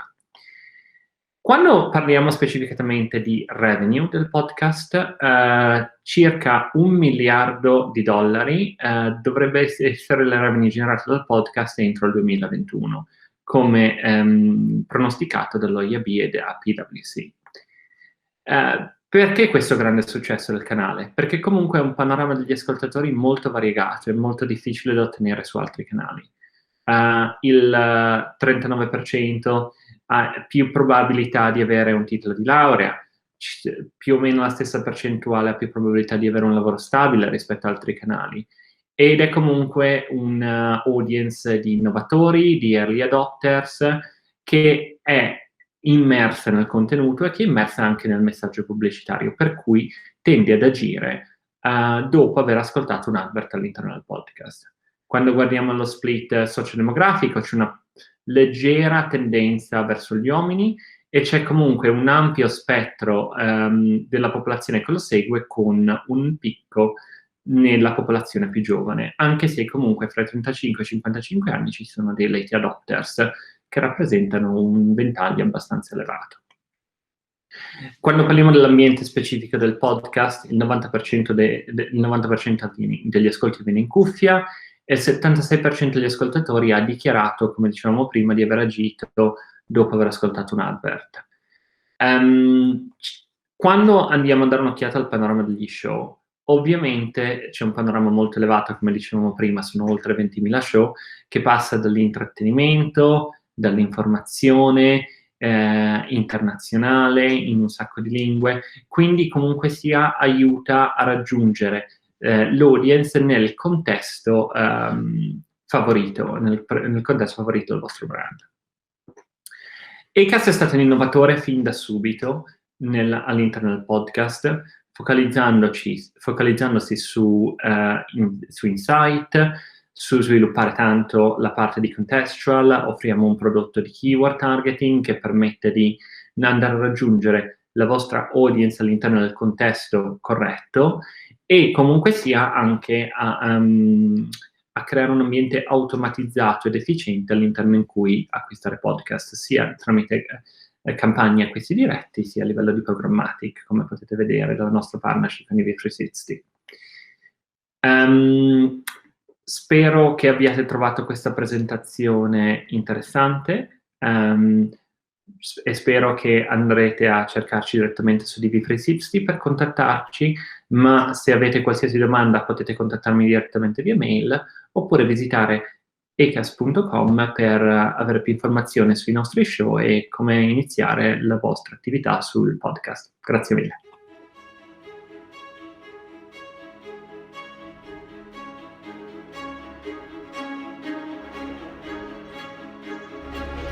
Grazie mille al team di Acast per questa presentazione molto interessante. Adesso passiamo a una nuova presentazione che andrà a vedere appunto il mondo dell'audio sul mercato italiano. Quindi vi presento subito la mia presentazione che vediamo. Ok, allora magari prima di tutto mi presento. Buongiorno a tutti, mi chiamo Meyerie, sono specialista prodotto sul mercato italiano per quanto riguarda l'inventory DV360 in Italia, con il mondo display, video, ma anche audio e connected TV. Sono molto felice di far parte di questo evento qua oggi e quindi andremo a vedere il mondo audio sul mercato italiano. Per iniziare direi di fare una piccola osservazione su come appunto è cambiato la modalità con la quale consumiamo i contenuti audio in modalità molto diversa rispetto agli anni precedenti. Se magari nel passato era soprattutto un ascolto sulla radio tradizionale, oggi ascoltiamo radio ovviamente, ma radio digitale, ascoltiamo piattaforme di music streaming, ascoltiamo podcast, li ascoltiamo in macchina, a casa, in palestra, mentre camminiamo per strada e li ascoltiamo su diversi device che può essere la radio tradizionale, quindi il post di radio tradizionale, ma anche il desktop, il telefono o più recentemente anche i smart speaker. Quindi vediamo appunto come il nostro ascolto è cambiato tantissimo e come le opportunità di ascolto audio si sono moltiplicate e che sono state incoraggiate anche grazie a 3 grandi tendenze che sono prima di tutto l'emergenza dei servizi di streaming e di podcast, quindi Spotify, SoundCloud, Deezer, tantissime piattaforme si sono sviluppate negli ultimi anni e infatti consideriamo che nel 2020 il 90% degli adulti italiani che hanno un consumo online dichiarano di ascoltare musica su una piattaforma di music streaming. Anche il fatto che le macchine sono sempre più connesse, quindi le connected cars, anche questo aiuta ovviamente l'ascolto dell'audio in digitale. Quindi ovviamente non serve una macchina super tecnologica, ma già un accesso Bluetooth permette appunto di collegare il telefono alla macchina per un ascolto di audio digitale. E sono sicura che chi ha dei bambini chi mi ascolta oggi sa bene che appena ecco il bambino, magari il vostro figlio entra in macchina, mette subito la sua playlist preferita in macchina. Last but not least, il mondo voice. Anche qua penso che possiamo tutti dire e osservare come il mondo del voice sta entrando nelle nostre vite per lasciare messaggi vocali, per esempio per comunicare con le persone, per ordinare in modalità vocal al nostro telefono, ma anche l'interazione con lo smart speaker. Una ricerca recente appunto fa vedere che il 13% dei tecnofili italiani hanno già uno smart speaker o più di uno a casa e ovviamente la maggior parte dell'utilizzo dello smart speaker è per ascoltare la musica. In questo ovviamente YouTube gioca un grandissimo ruolo. YouTube è la prima piattaforma per la musica, è la piattaforma più ricca a livello di catalogo, quindi di contenuti, multicanali, multiformati, interviews, clip di artisti, parodie, lyrics, eccetera, eccetera, e anche a livello di reach. Infatti nel 2019 sono state viste più di 14 miliardi di volte del contenuto musicale su YouTube. E non poco è il numero di monthly active users su contenuto musicale su YouTube, oltre 30 milioni, scusate, qualche mese fa, a giugno 2020, quindi dati molto molto recenti. Questi sono dei dati, adesso che vi faccio vedere, che sono il frutto di una recentissima ricerca commissionata con Kantar e Comscore, sul ruolo della musica e le piattaforme musicali in Italia. E la prima osservazione che abbiamo fatto è che appunto YouTube è la prima piattaforma musicale, tutte tipologie confuse, diciamo, in Italia. Quindi YouTube, poi arrivano la radio tradizionale e poi altre piattaforme come Spotify, Prime Music, Apple Music, eccetera, eccetera. Ma questo è molto interessante, il 30% del consumo musicale totale in Italia si svolge su YouTube.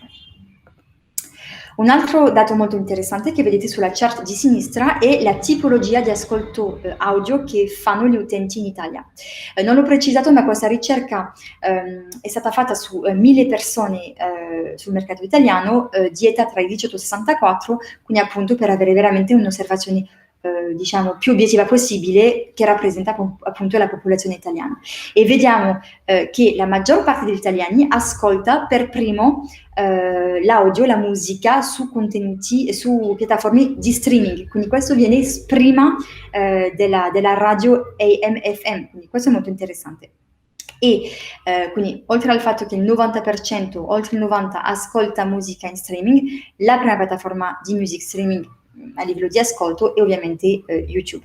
Il 74% degli italiani dichiarano utilizzarla. Poi vengono altre piattaforme, come dicevamo prima. Un altro dato molto interessante è l'ascolto sulle connected TV. Sempre di più gli utenti italiani ascoltano musica su YouTube attraverso il device connected TV. Questo ci fa vedere veramente un cambiamento di comportamento in generale sul consumo del media e in questo caso in particolare sull'audio. Come viene utilizzato YouTube rispetto ad altre piattaforme? Per quale tipologia di ascolto o di visione? Perché appunto YouTube è una piattaforma multiformato, è più che un music player, è una piattaforma anche video, soprattutto video. Come vedete, YouTube rimane la piattaforma più utilizzata per tutte le tipologie di consumo, che siano ricerche di musiche, scoprire delle nuove musiche, guardare i clip ufficiali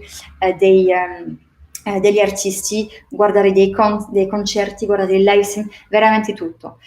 L'unica tipologia di consumo dove YouTube viene meno utilizzato rispetto ad altre piattaforme come Facebook o Instagram è su la parte della private life degli artisti, quindi la parte più gossip, diciamo. Su tutto il resto YouTube rimane la piattaforma numero 1. Tutto questo ve l'ho fatto vedere per farvi capire quanto il digital audio diventa sempre più importante in Italia e come appunto un advertiser che ad oggi magari pianifica solo la radio tradizionale come formato audio, sempre di più si perde una fetta molto importante del suo target audience, perché si vede che appunto la popolazione italiana si muove verso un ascolto sempre più digitale. È interessante vedere appunto questi dati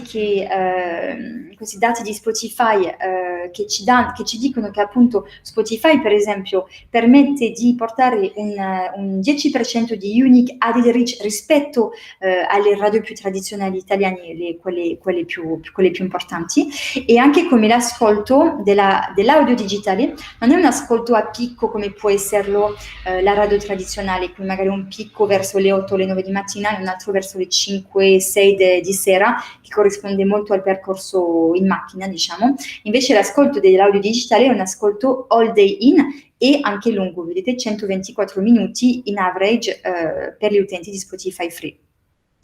Vediamo anche che l'età media di chi ascolta la radio più tradizionale ha tendenza a maturare, questo lo vediamo anche sul mondo della connected TV. Invece tutta la popolazione, diciamo sotto i 50, si muove più verso un ascolto digitale. L'altra parte molto interessante che vedete su questa immagine sotto è che appunto il formato audio digitale è l'unico formato che può raggiungere, che può colpire l'utente in momenti della giornata dove l'utente è screenless.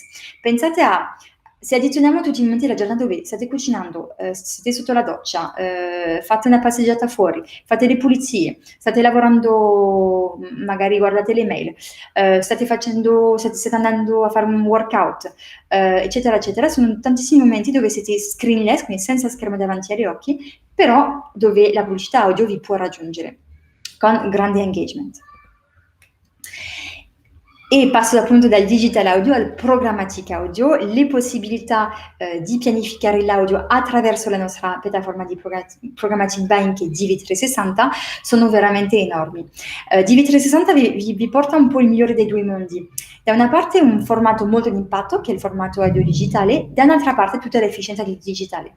Quindi una reach molto molto forte, e una reach globale, lavoriamo veramente con tantissimi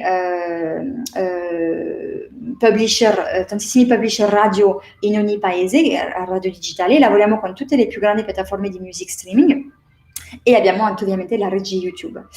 C'è la possibilità di gestire appunto il frequency management cross campagna e cross formato, questo è molto interessante, quindi al di là di solo l'audio potete avere una gestione olistica tra i vostri formati display, video, audio e connected TV per esempio.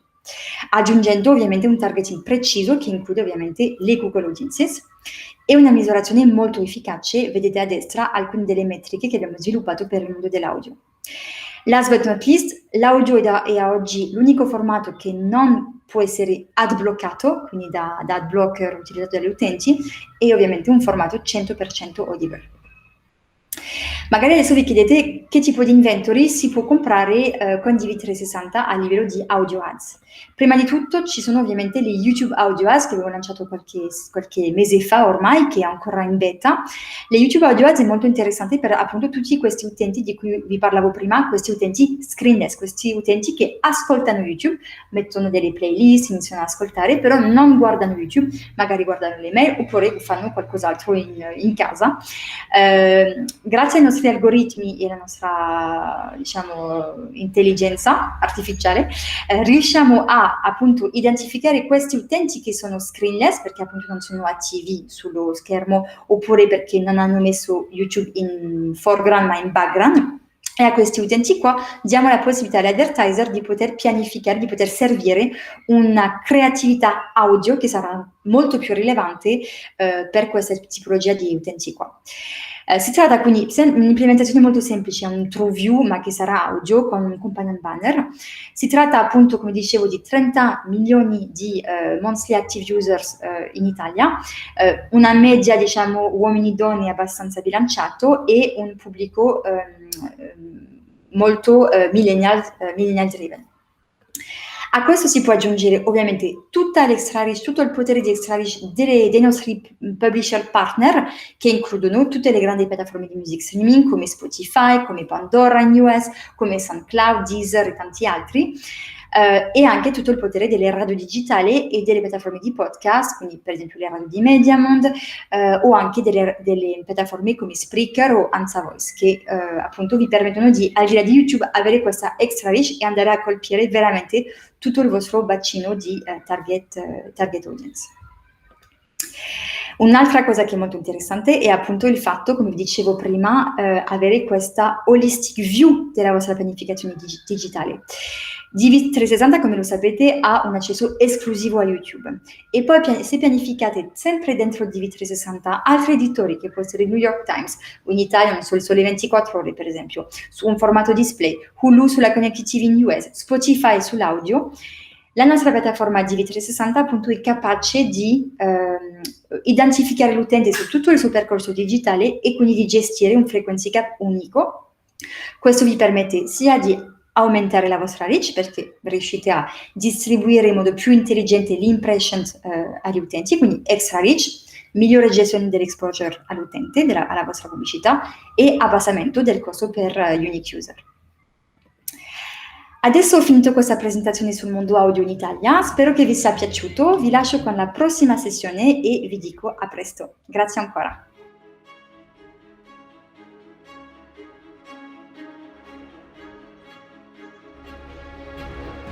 Welcome back, everybody, and thank you so much to everyone who was presenting the audio content there. Look, I'm just going to put it out there. Is 2021 potentially the year of audio after everything that you've just seen and heard there around audio? I thought it was incredibly interesting to see how we're building creative authoring tools directly into the platform which you're already planning and buying your media in DV360. And I thought it was so impressive to see what's going on from YouTube as they think about audio formats from a publisher which we already know and love as users and marketers, and also how they're thinking differently about coming into the audio market with an auction-based format, as well as already supporting deals when we think about that audio is largely transacted by deals today in the programmatic environment. So I think we've kind of taken you on a little bit of a journey here. We've gone from planning at the beginning of the campaign process through to the user who may be engaging with their phone or their device around advanced TV, to how they may be out and about in the street listening to audio content as you can find them in new moments, and thinking about as they're out about on the street, they may come across billboards, and that takes us into our next topic, which is digital out of home. So I'm not going to kick us off from this section, but I will be presenting some of the content later on. Firstly, I'm going to start with Kate from JCDecaux and then Gavin from VIOOH, who are going to really set the scene around the customer benefit of out of home. And I'm going to give you a little bit more detail in a moment about what we're doing specifically in DV360 in out of home. So with that, I'll hand you over to Kate.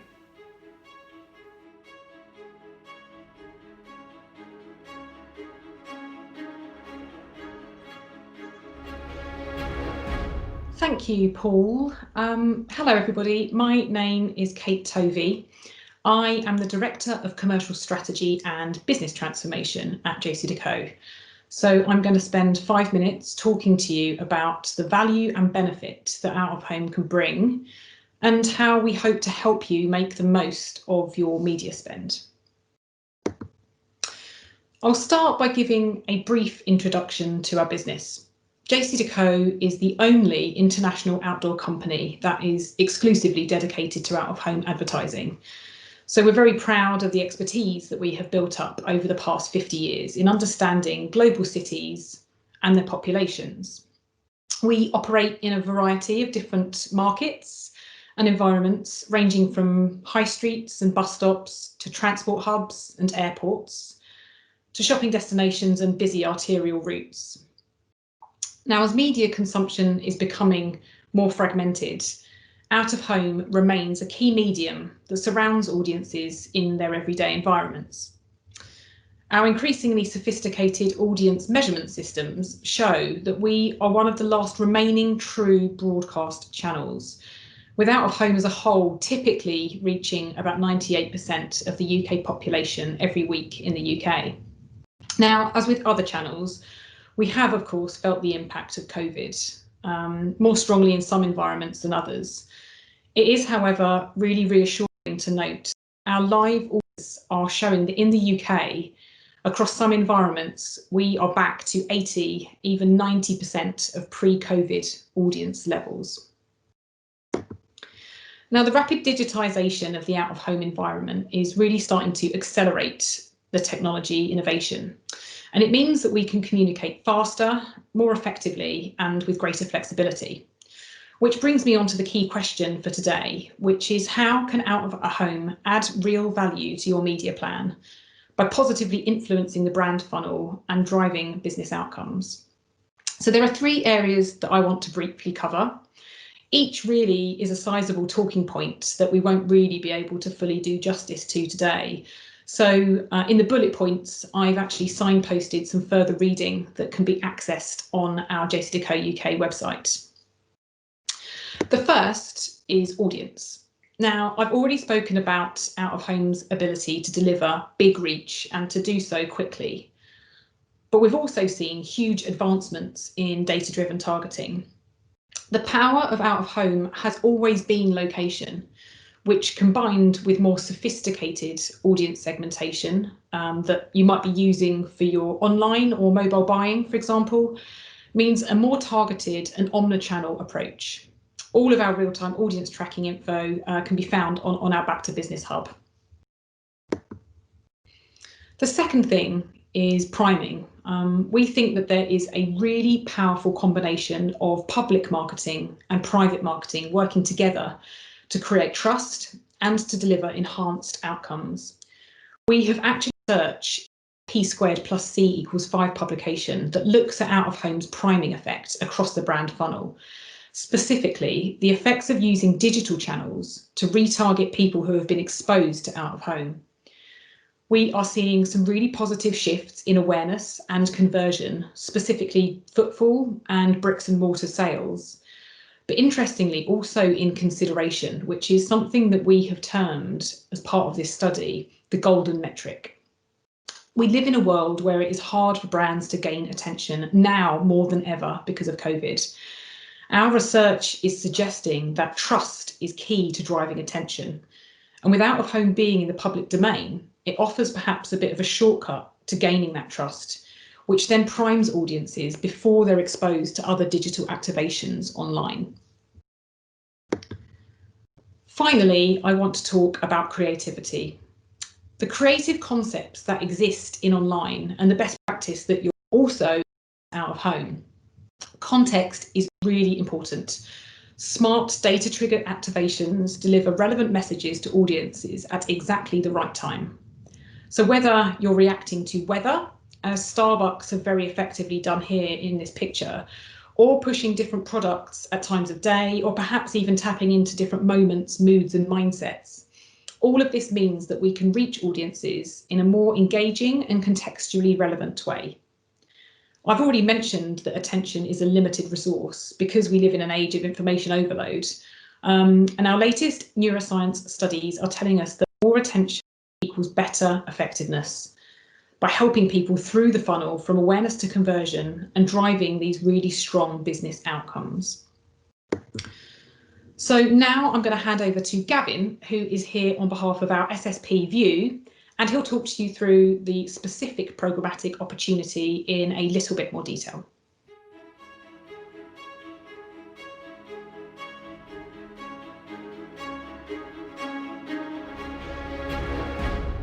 Hi everybody, my name is Gavin Wilson. I'm the Chief Revenue Officer at VIOOH.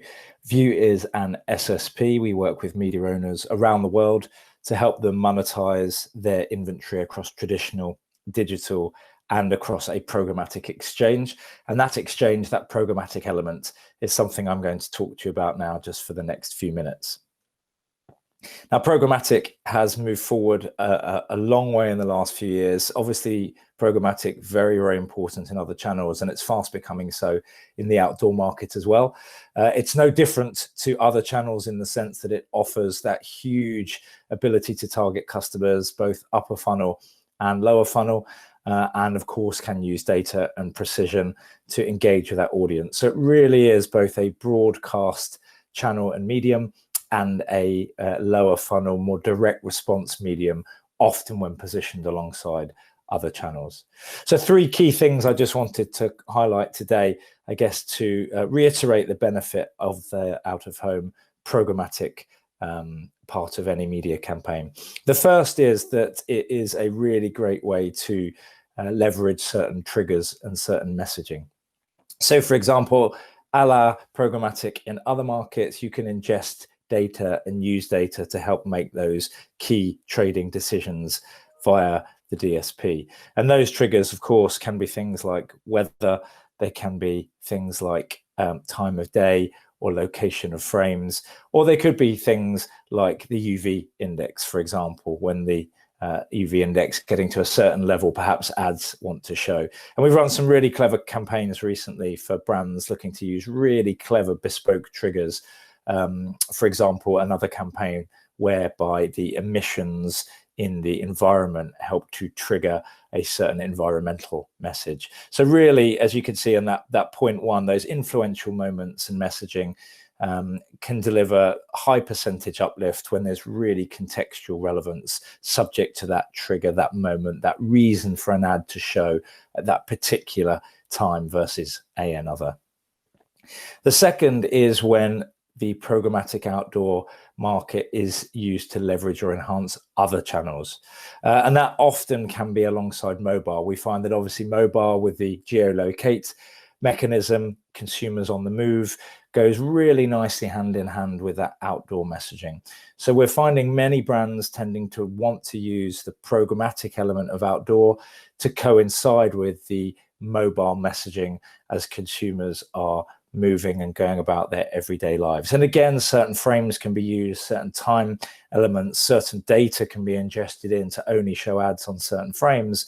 But once again, when activated alongside a mobile campaign, we're seeing that, again, really strong propensity to convert, really strong case studies as well, demonstrating consumers engaging much more with media, both on mobile devices and of course with that outdoor media message as well.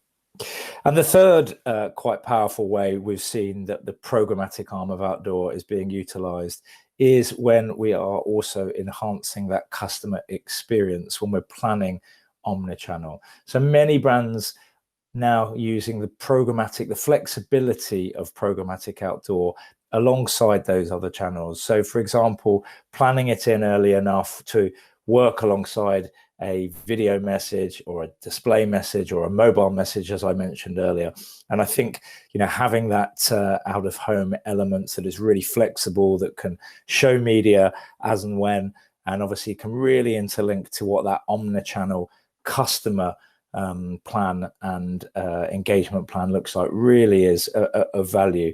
Programmatic certainly from an outdoor perspective can be interweaved into everything that's done across other channels, and it really means that the consumer has that great end-to-end experience of a brand, which, as we all know, with our consumer hat on, is incredibly important, to have that real feeling that a brand gets you and resonates with you and connects with you, and actually you're only seeing that really relevant media at that right time in your everyday journey.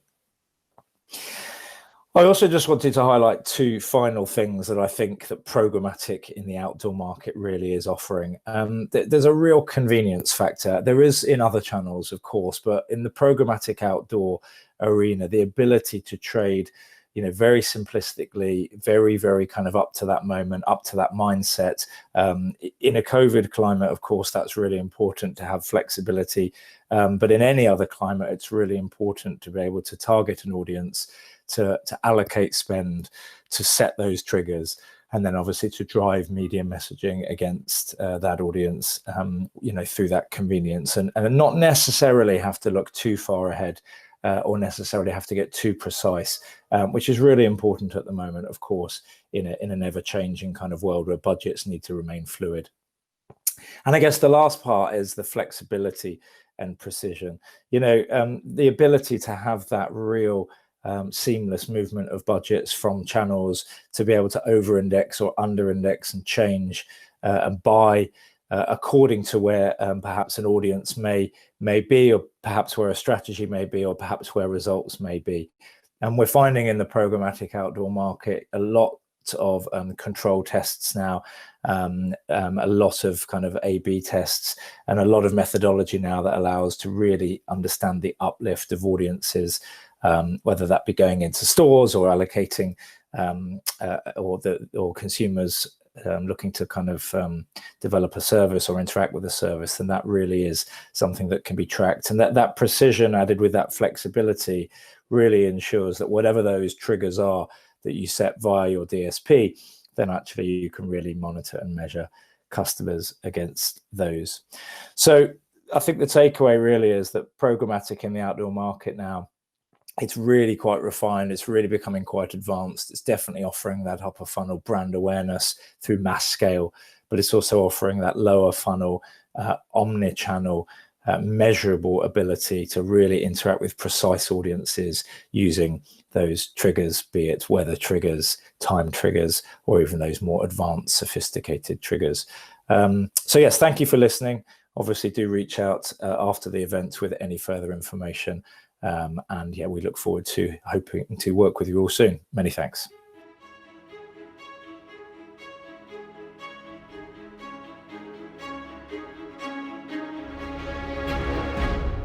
Hello everyone, thank you so much to Kate from JCDecaux, who really set the scene there as to why out of home is a really important medium for us to be considering in our marketing plans, and the benefits of the out of home medium to our marketing. And then Gavin took us through some of the transition that's been happening in out of home in recent years, as it's now accessible through programmatic channels. And I'm going to start to take you into some of that detail now within DV360 about what we're bringing to market both now and what we're going to be working towards for digital out of home. The starting point really, that our mission continues to be the same as it always was. Bring all of the channels that marketers have possible across display, video, audio, and now out of home into one platform, so you can gain efficiencies in the process or using the same tools in one platform, as well as other marketing campaign efficiencies when we look at consolidation in other areas. And what does that really look like? So, we're really aiming for simplicity, but, when we looked at, for instance, fragmented ways of buying direct IO and then bringing that together in a consolidated way within our platform, we saw 29% benefit in those efficiencies. And we think we can start to transfer that into other areas such as out of home. Really, the way that we're going to be bringing out of home to market is going to be very familiar to you if you're already using our marketplace tool within DV360. Your one-stop shop, which you've always known to be able to find and discover the most premium inventory, now includes out of home. And here's an example of what that looks like. Within our area where you can access YouTube and other premium content across digital, TV, audio, for instance, you're now able to access out of home. And here's an example of our launch partner, JCDecaux. So, a new area in our platform, but a very familiar workflow. And the workflow to be able to book a deal is also going to be very familiar to you as you discover inventory and then reach out to the publisher to be able to not just discover, but negotiate and then book that all in one platform from DV360. We're going to be offering transparent choice to buyers so they can granularly select the exact billboards that they wish to buy within the platform. Now, they don't have to do this. They can select the billboards they wish to buy, and then the media owner is able to send back amendments to that if they have a better understanding of the media that you want to buy in DV360 when they send that response back in the RFP. But this was a fantastic option for buyers to transparently select the screens that they wish to buy. Now, looking more into the detailed features that we're going to be bringing to market, as far as the inventory supply goes, we're going to be focusing our launch with Intersection and JCDecaux, covering New York and other cities in the US with Intersection, and across the UK with JCDecaux. You'll be able to discover that inventory and plan within DV360 in the view that I just showed you a moment ago.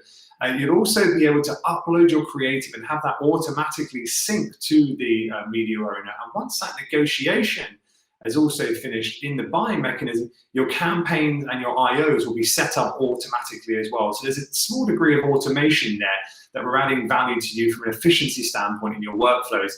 The method in which we're supporting them from the outset will be a reservations type buy. So thinking about guaranteed fixed volume type buying, which typically is how out of home is already bought today. And then lastly, from a measurement standpoint, you'll be able to access audience impressions within our reporting tools, both in the UI and our usual reporting area. So looking ahead, what are we working towards in the future? Now, we're not quite there yet, but what we want to work towards is simplicity. I'd say we are there largely on the simplicity side. When we think about the transparency, discoverability, negotiation, buying and measuring all in one platform. But where we also want to work towards more intensively over the next 6 to 9 months is thinking about scaling that opportunity beyond the markets and the media owners, which you just saw a moment ago. And then if we think about the notion of speed, planning and buying and executing an out-of-home campaign today can take days and weeks. We want to be able to offer that down to minutes if both parties, from both the buyer and the seller, have the appetite to do that and execute that rapidly. We want to be able to support that in our platform and really be able to offer that ability to go into this new medium rapidly with the creative assets you may already have from your digital buying or new creative assets you want to bring into the platform. So really, really exciting stuff from Google, and hope to hear more from us in the coming months as we start to build out new and exciting features within digital out of home in DV360. Now, with that, I'm going to hand you over to Nico, who's going to talk to you about privacy, a super important topic for us to all think about as we go into a privacy-first world that's critical for us to consider this pillar.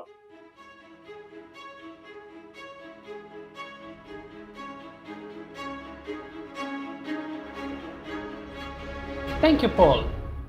Hello, everyone. My name is Nicola Roviaro, and I'm responsible for data privacy across EMEA, with a focus on our advertising solution. As you've heard today, the digital advertising ecosystem is changing very rapidly. Evolving user expectations for privacy are at the root of this change. Users are becoming increasingly concerned about the privacy and security of their data online. And this is what drives the massive regulatory and technological shift happening. Before the pandemic, the pace of change was already fast. COVID-19 catalyzed existing patterns.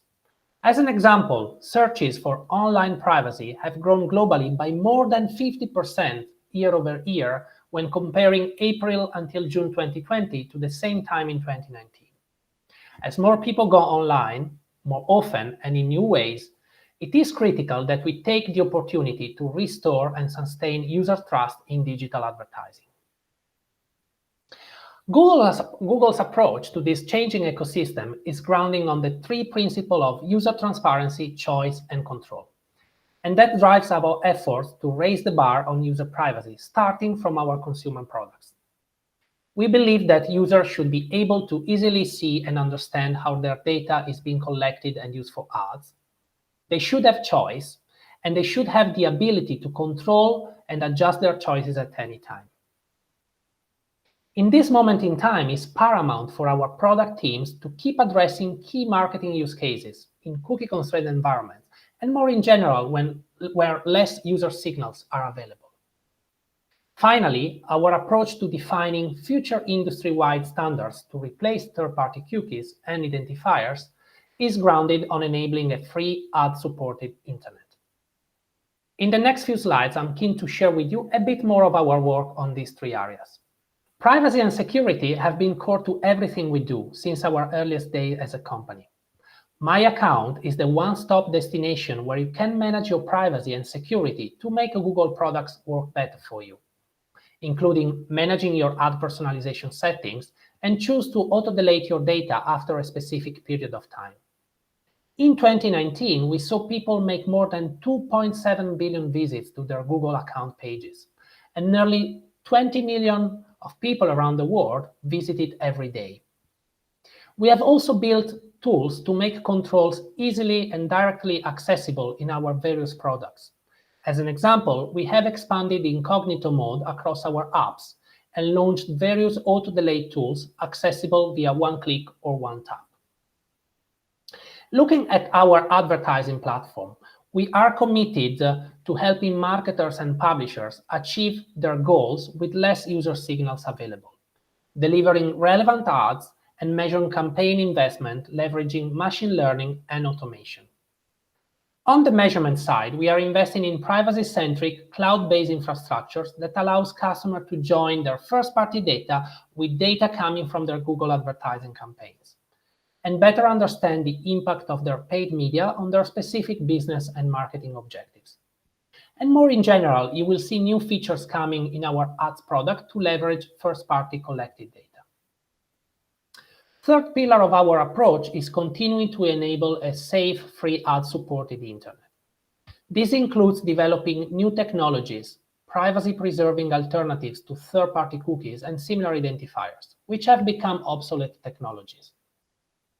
In late 2019, our Chrome teams put forward a series of proposals called Privacy Sandbox to seek for industry-wide collaboration to design, launch, and scale new ways of addressing common marketing and security use cases. For example, relying on cohort of users with similar browsing interests.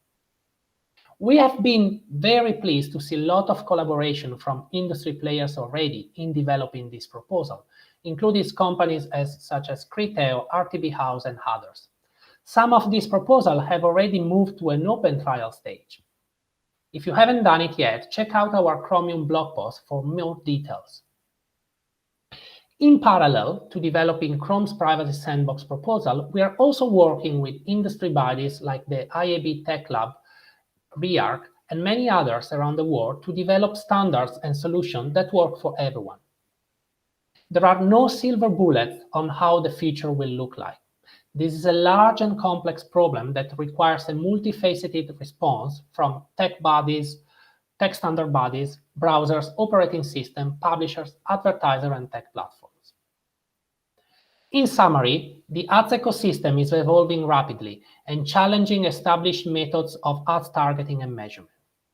Google will continue to build for a privacy-focused future and is committed to offer you high-capacity infrastructures, safeguards to keep user data secure, and future-proof ad solutions built for new frontiers of digital marketing.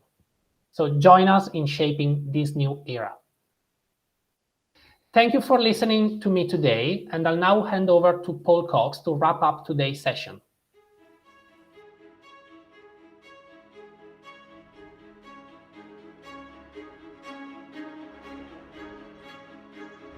Hello everyone, we're almost there. Just a few short words from me to wrap up today's show. I want to start with thanking you for taking the time to engage in today's content and taking time out of your schedules to watch the show.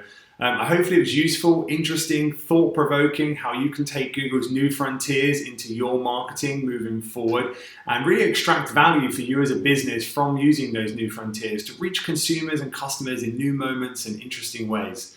I also wanted to thank the content producers for all that they've done in producing the content that you saw today and connecting them all in virtually, globally, inside and outside of Google. I think we did a good job of that. You'll be the judge. Please do share any questions that you had on today's content that you saw, any opinions in the form that's underneath the stream that you're watching now. And with that, I just want to say thank you from me, and that's all for today.